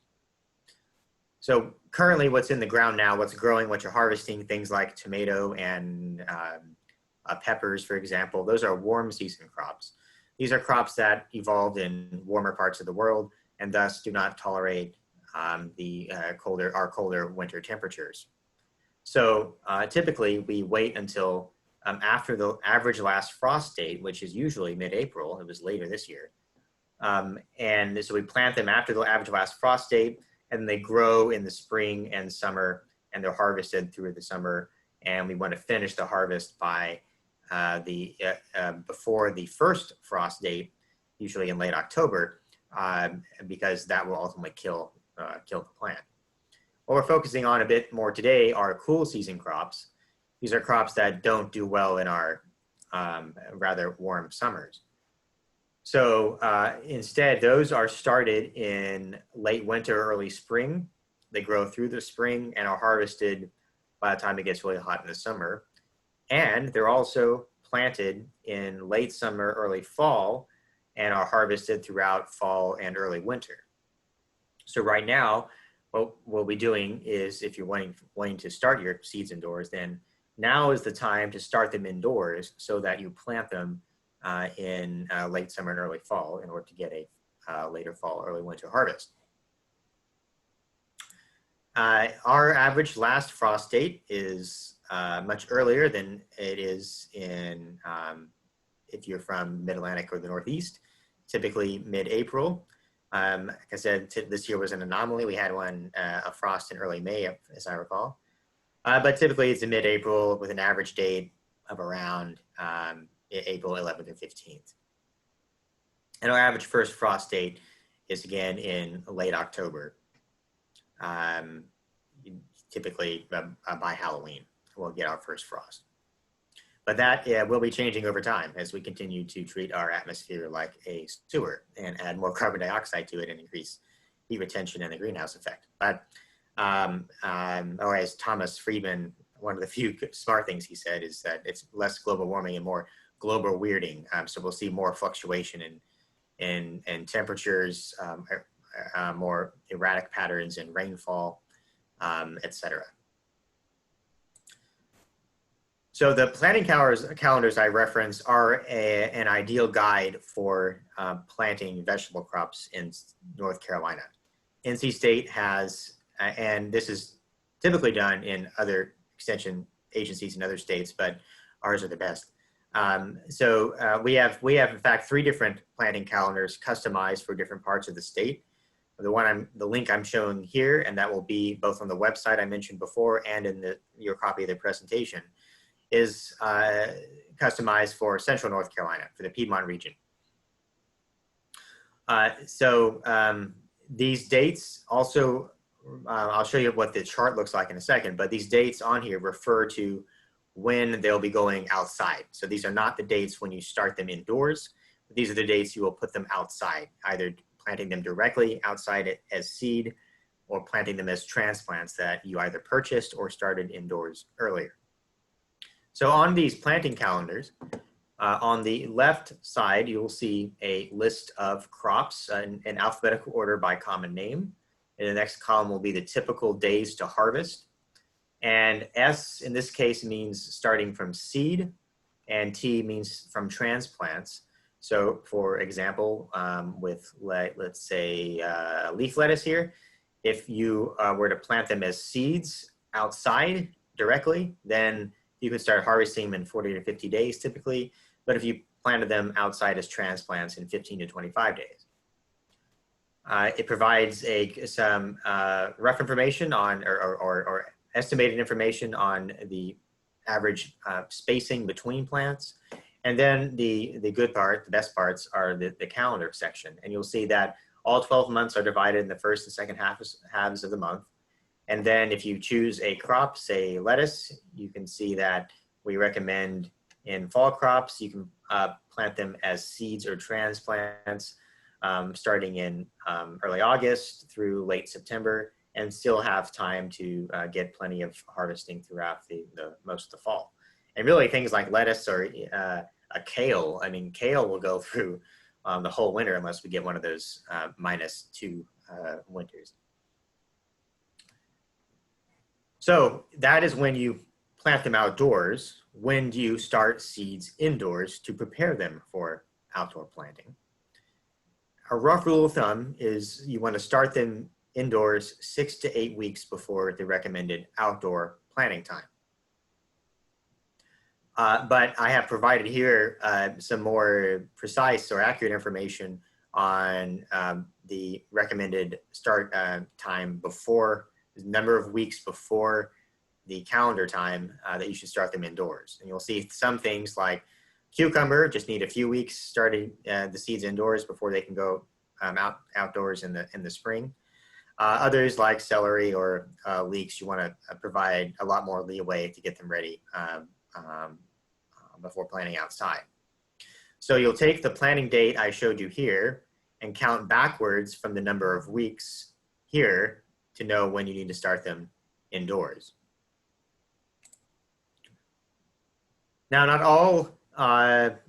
all vegetable crops are suited for transplanting. I mean, you wouldn't want to transplant or start everything indoors and then transplant them outside, nor can you buy all crops as starter transplants from stores. So if you look on the right here, the types of plants that don't transplant well, and this you wouldn't want to start indoors, see if there's a common pattern here. So look at beet, consider beet, carrots, parsnips, radishes, and rutabagas. What's a kind of common theme there? Ultimately, what you're eating is a root. So when you wouldn't want to transplant those when they're growing, because that could damage the part of the plant you ultimately want to eat, and they are finicky and sensitive and don't want to be disturbed while they're growing into the tasty food you want to consume. But for the most part, many other crops transplant very well and adapt well to being started indoors and transplanted outside. So what do you grow them in indoors? Efficiency. Now they are made of plastic, and plastic is, but I have to say this has been one of the best inventions of the horticulture industry is the plastic flats and cell packs. So the flats, which are these larger rectangular containers,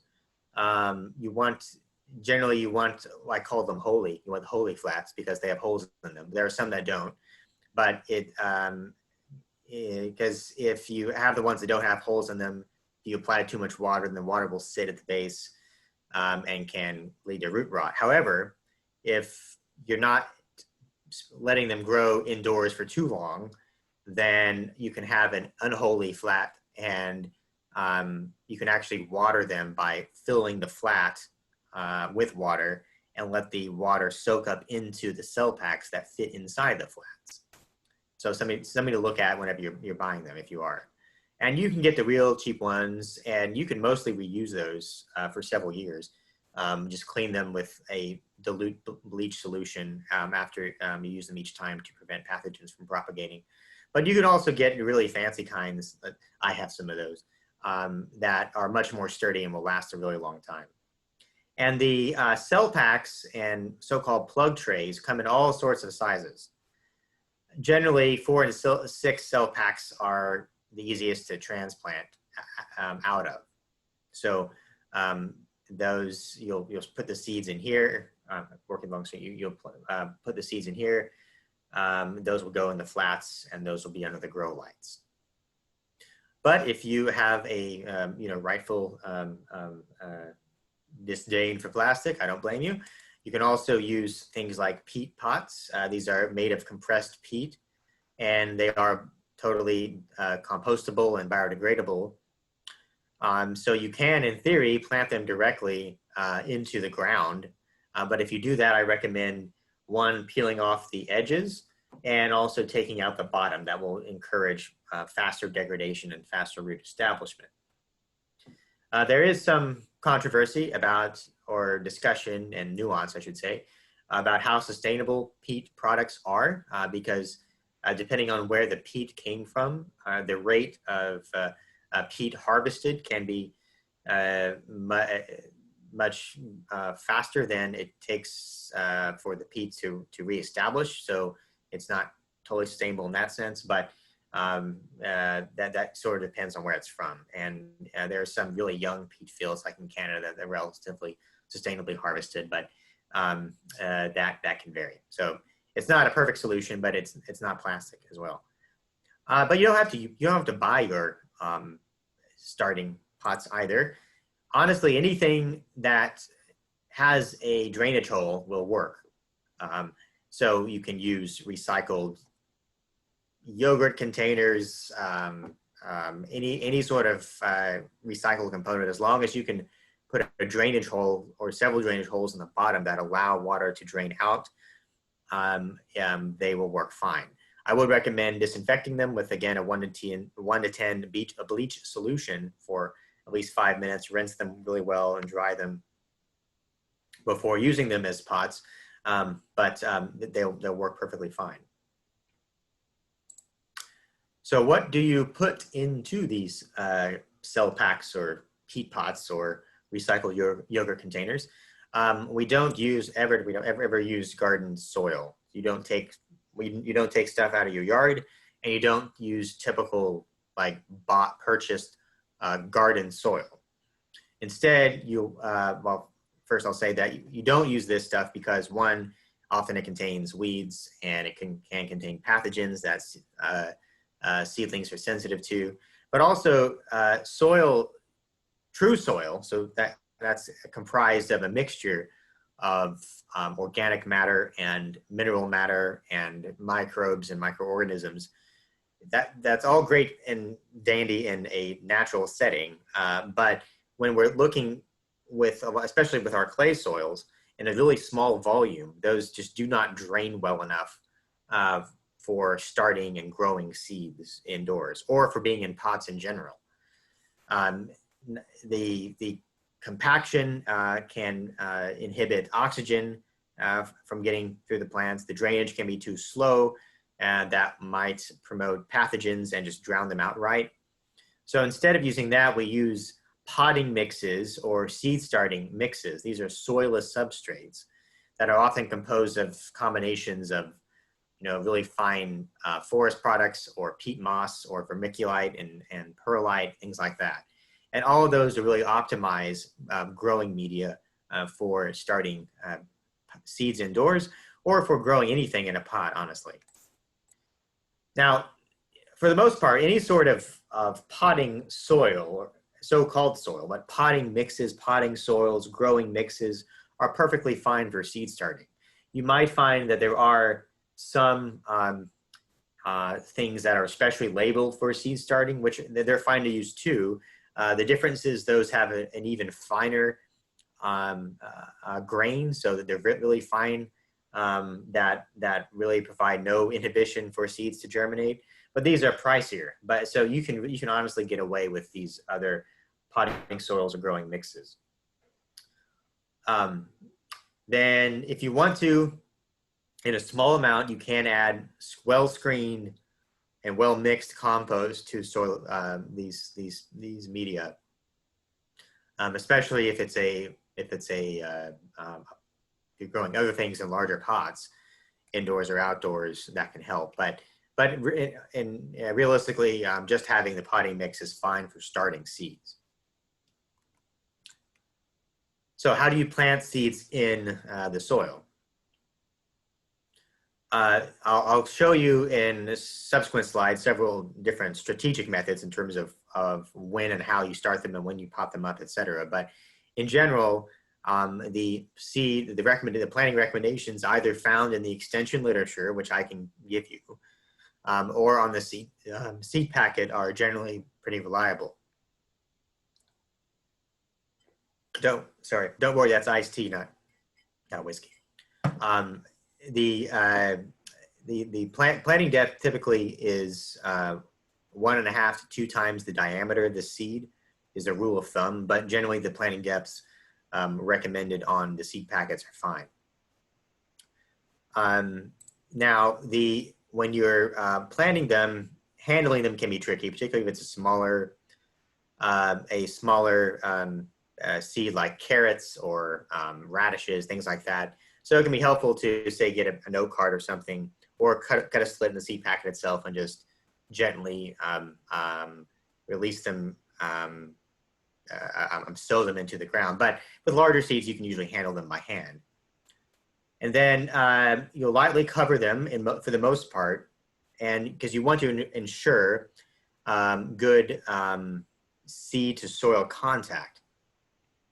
So for the most part, mini seeds, 1.5 to twice the depth is fine, but there are some exceptions. So lettuce seeds, for example, are really small and they require light to signal germination. So those you typically don't have to bury. You can kind of just sprinkle them on top, and then make sure there's a little bit of contact, a little bit of firm pressing, or semi-firm pressing, and then that will ensure good contact. Other things that that you don't want to plant too deep would be things like broccoli, some cabbages, some herbs like mint or oregano and thyme. And then things to lightly cover, arugula, basil, beets, dill, fennel, kale, peas, etc. And the things that you definitely want to cover, make sure that they're well covered in the soil, are things like carrots and Swiss chard, and things like Swiss chard and beets too. They have what you're planting is actually a tiny dried fruit, and the seeds are inside it. So it's helpful to soak the seeds overnight, or at least for a few hours before you plant them, to soften up that outer hard fruit coat. And then in a few other cases, I'm trying to think of some other cases where that's done, but it's mostly, Swiss chard and beets are the main ones to do it in. Now, I'm going to present now 2 different strategies for starting the seeds. One technique is to sow many seeds at once in a large flat, and then meaning you're not putting them in individual cell packets. Instead, you've got soil filled into one flat. And normally I'd be showing you this in person with actual flats, but and then you plant them kind of in mass, sowing them in mass, and then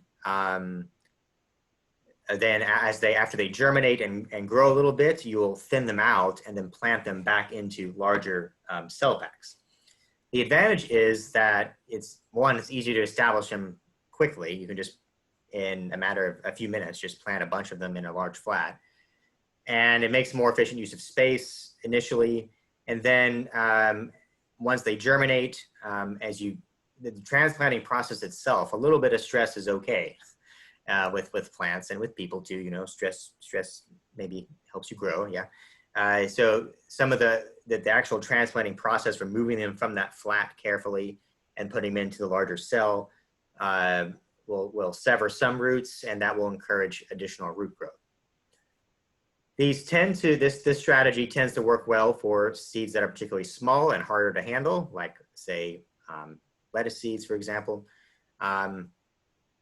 It's generally the best method too when you need to focus on individual plants. So ultimately what you're potting up will be one plant in one container. So examples could be things like solanaceous crops, so this includes tomatoes and eggplants, and peppers. But you can also plant those individually, so I'll show you in a moment. And then broccoli, cruciferous crops, heads of lettuce, leaf lettuce are also fine to use that method. Another method is to plant the seeds directly into the pot that you're going to grow them in for the entirety of their lifespan indoors. I got ahead of myself, sorry. So if you're starting with this method where you're planting them in mass, once they reach the first true set of leaves, that meaning when they germinate, they'll have the cotyledons. Those are the leaves that are inside the seed. And then they'll eventually grow their first true set of leaves. So once they get to that stage, or maybe even the second true set of leaves, you can transplant them out of that larger mass into the individual pots. When you're doing so, it helps to lift them up by something like a pencil or a dibble stick. Or I've used, when I've done this class in person and they're in that large tray, it kind of looks like a tray of brownies. And so I have it like the class I did this year, I started cabbage indoors, planted cabbage in mass. And so I had the class come up and get a little bit of like cabbage and dirt brownies. Honestly, using a spatula, and to take it out, and then from there you can kind of manipulate that individual piece more easily to put them into the larger container. Then when you're moving them, be sure not to pull them by the stem, but if you need to move them in any way with the plant body that's not their root mass, hold them by the leaves, because the attachment point of the leaves to the stem is stronger than the stem itself in the case of a seedling. And then if you have especially leggy, meaning that there's a lot of distance between the base of the plant or the soil and the lower leaves, then you can plant them a little bit deeper than normal. And then for a few days, you want to keep them out of sunlight and obviously, but make sure they're watered well. The other technique, called seed strategizing too, is to actually plant individual seeds into those cell packs or pots indoors. And this can be done for two different reasons. One, if you have a particularly large seed, something like a cucurbit, so squashes and cucumbers, etc. Or if you're doing planting something in mass and you're going to harvest in mass, so say leaf lettuce or parsley. Either way, though, you'll probably find that you will need to thin out the seedlings. So unlike our children, you have to be a little choosy in your plants. So don't hesitate to select the strongest and let those survive. One, you're going to overplant slightly in terms of number of seeds, because you don't want to expect, you're not going to expect 100% germination. So sow more densely than needed, and then thin out later to the desired spacing. And this applies to gardening in general. And I would recommend when you're thinning them out to use scissors or just pinch them. I wouldn't pull them up, because their roots can be entangled with one of the transplants you're trying to save. Now, when preparing that media, you're going to get that media in a bag, and the media in the bag is going to be extremely dry.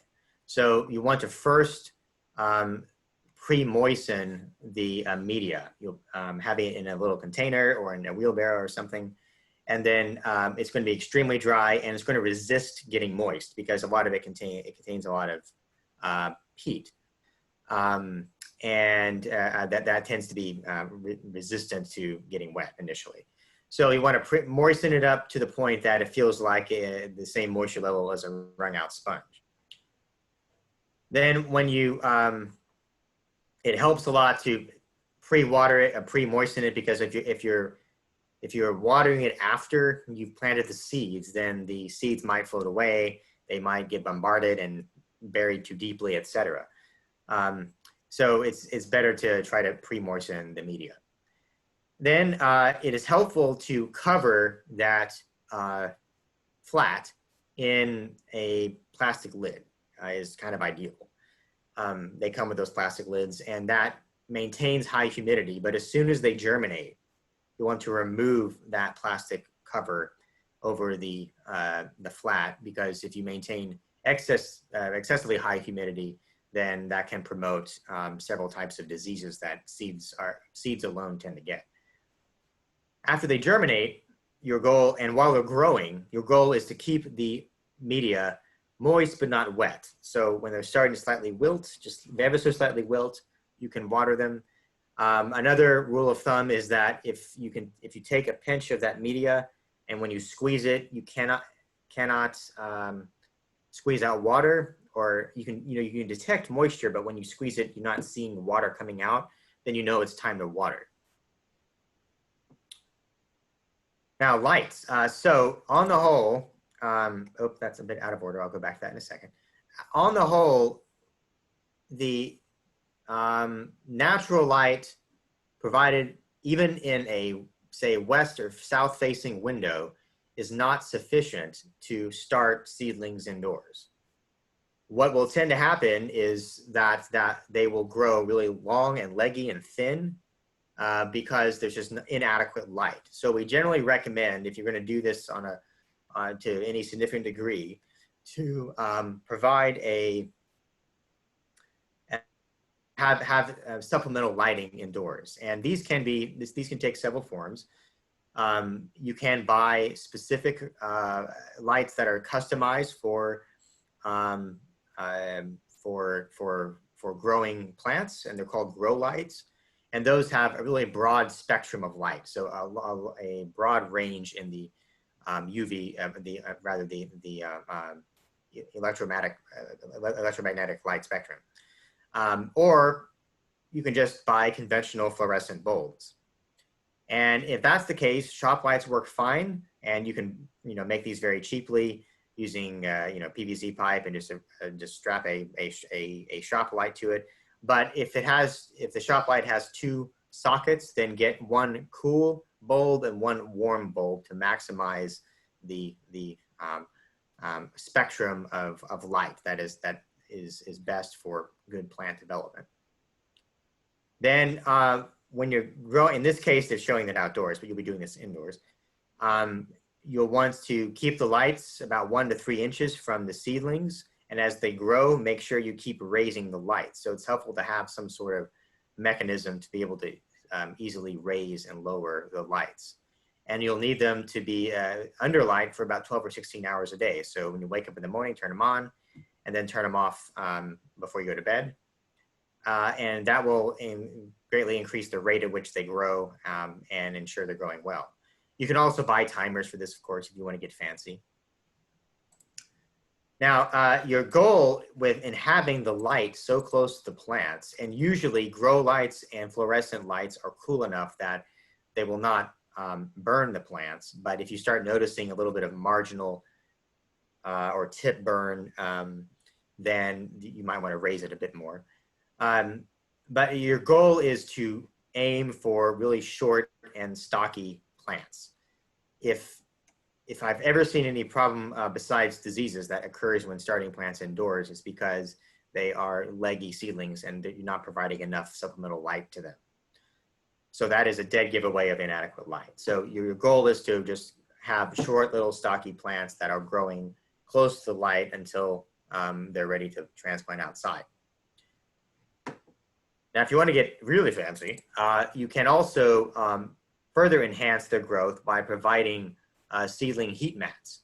These are mats that do not get very warm. They get about, up to 80 or 90 degrees at most, but they radiate heat into the flat here, and that keeps the soil at an optimum temperature for germination for different crops. And these are only like 20 bucks, 30 bucks at most at your garden center or online through the evil empire, Amazon.com. Now some of them will have just a standard temperature of around 75, 80 degrees, which is fine in most cases, but you can also buy thermostats and customize the temperature, in which case you can customize the temperature to the optimum growing temperature for different crops. I provided a smattering of them here, but you can also find this document from UC Davis, University of California, Davis Extension. Now, to some media, some of the media may have already have some fertilizer mixed in, but usually that's not going to be adequate after several weeks. So it is helpful to add supplemental fertilizers. And any sort of liquid fertilizer is fine, but I would apply it at about half strength on a weekly basis after you see the first set of true leaves. So not the cotyledons that come out after germination, but the first true leaves that come out after that. And you want it to be a well-balanced fertilizer, meaning it's not just, it doesn't just contain nitrogen, it contains a combination roughly in the same ratios of nitrogen, phosphorus, and potassium. And any of the liquid synthetic brands are fine to use. Just dilute them to half strength. If you prefer to grow organically, there are some organic liquid fertilizers. Fish emulsion is a great one, but it's made of fish. So if you're growing them indoors, it may not smell. It'll smell like fish. So just keep that in mind. And then you can get compost teas. Those contain trace elements, but it really is easier to work with something, in this case, with some liquid fertilizer. But fish emulsion is great too, if you tolerate the smell. Just make sure when you're applying them to rinse anything off that gets on the leaves, because sometimes the fertilizers can burn the foliage. Now, almost done. So you've been growing them indoors for several weeks, according to the calendar I mentioned. So say you're starting broccoli you've been growing them indoors for 6 weeks before the recommended planting date. But ultimately, you have to start transitioning them to be planted in their new outdoor home. And so I call this kicking the kids out of the house. And so, like in many cases, as tempting as it may be, you just want to kick them out right when they're supposed to go out. It can be helpful to transition them into a slower period by starting about 1 to 2 weeks before you're going to plant them in the garden. Put them outside and kind of on your patio, or where it's partially shaded and it's protected from the wind, and just keep them outside for longer and longer periods each day. So start out, put them outside for half a day, bring them back in to their comfortable indoor home. And then as time progresses, for those 1 to 2 weeks before you decide to ultimately plant them, put them outside for longer and longer periods. And then you want to stress them just a little bit. So start, they've been indoors, they've been getting luxurious amounts of fertilizer and luxurious amounts of water and light.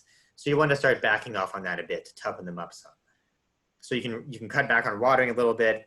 You still want to bring them at night. Now, there are some exceptions. There are some that you need to be more gentle with. So tomatoes, for example, you can just simply harden them off indoors by reducing their watering. And then cucurbits, so things like squashes and cucumbers, melons, and then cauliflower. Both of those you want to do very, very gradually. So you may want to start just putting them like an hour or two each day for a week or so before you really plant them outside. Now, it's not as common here, but if you're in the Northeast, if you start putting them out, like tomatoes outside too early, when it's less than 54 degrees at night or during the day even, then that can cause development distortions called cat facing. This looks like one ugly cat here, but that's what it's called. So if you see that ever happen in your tomatoes, it may have been a cold exposure early in development. Now, so you've hardened them off outside. Now it's time to transplant them. They're ready to set out whenever if you take a peek at the roots, the soil or media ball, and you see extensive growth of roots. That means they've been doing great. If they've started to fill out the container, that's excellent. They're ready to go in the yard. Go into the actual garden. And healthy roots are white and firm. If you see really dark brown roots and they're mushy, that means they're rotted out and the plant will soon be going to the great garden in the sky, unfortunately. Now, so after you plant them, you can mix in a slow release fertilizer and then, or organic fertilizer at planting time. But it might be helpful to liquid feed at that half strength rate for a few weeks thereafter, and then proceed with normal fertilization based on your soil test. And I can help you with that too if you have questions about that. So that's what I have for starting veggies indoors. In general, I want to say for any gardening question, feel free to contact the Master Gardener volunteers. So these are volunteers, a lot of them are retired from their day jobs, and but they participate in a training session, intensive training session, particularly with mine. Mine's really intensive. But that trains them to be able to help answer a lot of your questions.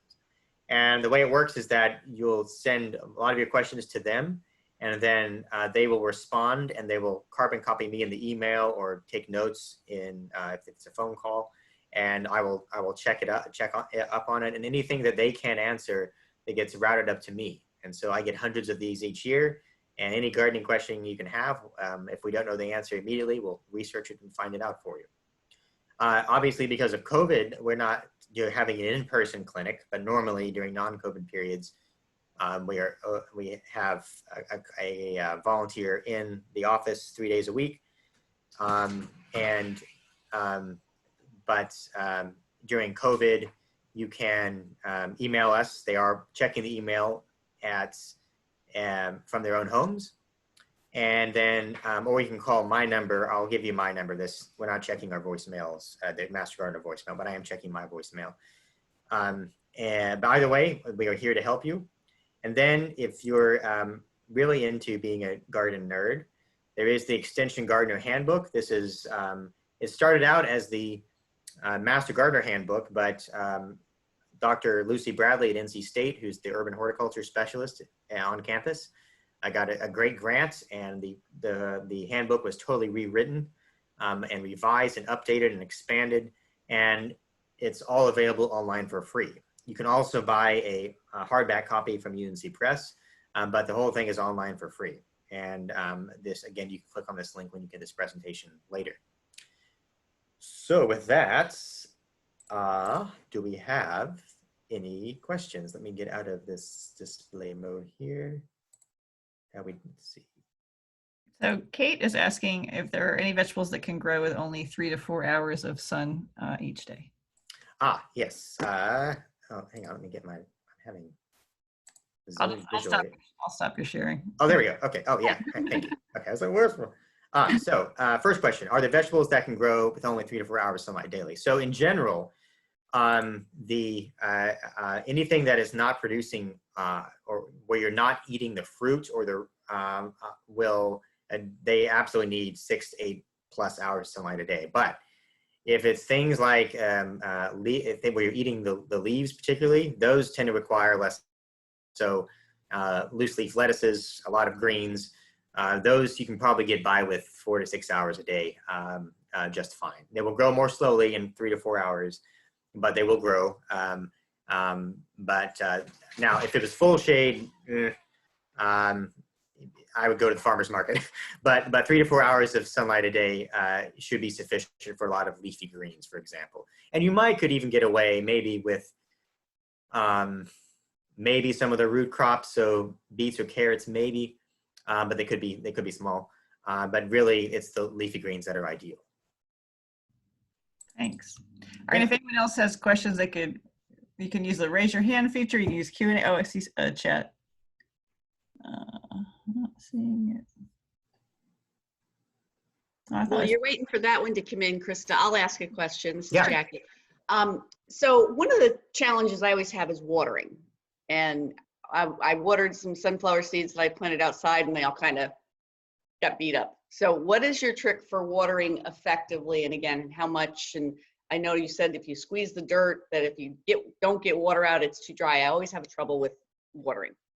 So in terms of an application method, you're, because you said that like just watering, you said the seedlings got a little beat up, for example. Yeah. Yeah. So ideally, if there's some way to water the soil, not the plant itself. So if it's outside, using a soaker hose or drip is kind of the ultimate solution to that. And that helps in two ways. One, the sheer impact of the drops hitting the little plants is reduced, and also a lot of diseases require a period of being wet, so foliar diseases. So if you're not watering the leaves directly, then that reduces that probability. That makes sense. And that squeeze method I mentioned is a great rule of thumb for anything that is in a pot, just based on how the non-soil growing media behaves. In an outdoor setting, when you've got plants actually in real soil, that gets tricky because there's a lot of factors there that are a function of your specific soil. But for plants that are established, for example, your goal is to water less frequently and deeply, and ideally in the evening is kind of the ultimate ideal, because then you're also, if there happens to be any water that's on the plant, it has time to evaporate off in the morning. But in general, you want, it will require some physical interaction with the soil to assess it. So if you can go, if you say are using a soaker hose and you water it for an hour or so, and then you find that if you go 4 to 6 inches down, the soil is tactically moist, but not like drenched, then you're good. Or if you decide, if it's before you've watered and you want to say, do I need to water? Go out, stick your hand in the soil 4 to 6 inches down. If it feels moist, you're probably good to go.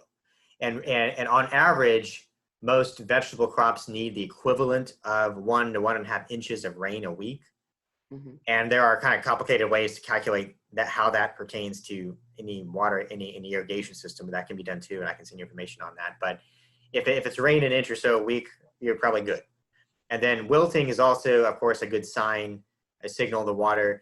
In most cases, most crops respond well to recovering from slight wilting. And some things like cucumbers and squashes, for example, I mean, they are so overdramatic about like, oh, I'm like the slightest thing, they're like, oh, I'm wilting. And I mean, they can just get watered and they go, I'm wilting. But either way, but for the most part, even just slight wilting, it's like, okay, they're a little stressed and they can recover well from it. And I'll shut up in a second, sorry, because that's a big picture, a big question. And I can talk for ages on it. But the opposite is not true in that it is better to risk underwatering than overwatering. So you want, I would err on the side of too little water than overwatering. When a soil becomes saturated, then like I said, that deprives the roots of oxygen and then they'll die that way, or it can promote soil pathogens. And the symptoms of that happening above ground often delayed. So you can start seeing it to suffer from root rot or lack of oxygen, at which point it's doomed. There's nothing you can do about it, and it's already, the rot has already happened. So I would err slightly on the side of a little bit underwatering. Okay, great. Excellent. Yeah, no, the other, it was just, Kate was just saying thank you, was the chat that I couldn't find. Okay, yeah, you're welcome.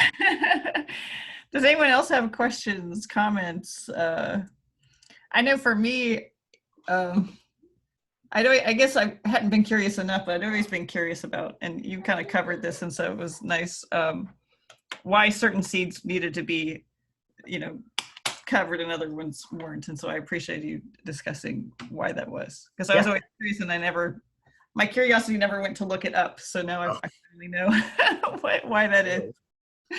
So that was really helpful.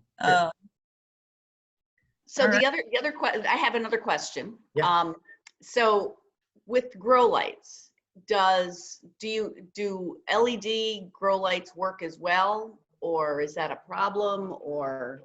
No, so LEDs will become increasingly common for grow lights. The challenge is that LEDs have very narrow spectrums typically. So there are LED grow lights, and those have a broad spectrum because they have lots of different kinds of lights in one unit, kind of. And they're obviously very efficient and put off even less heat than fluorescent.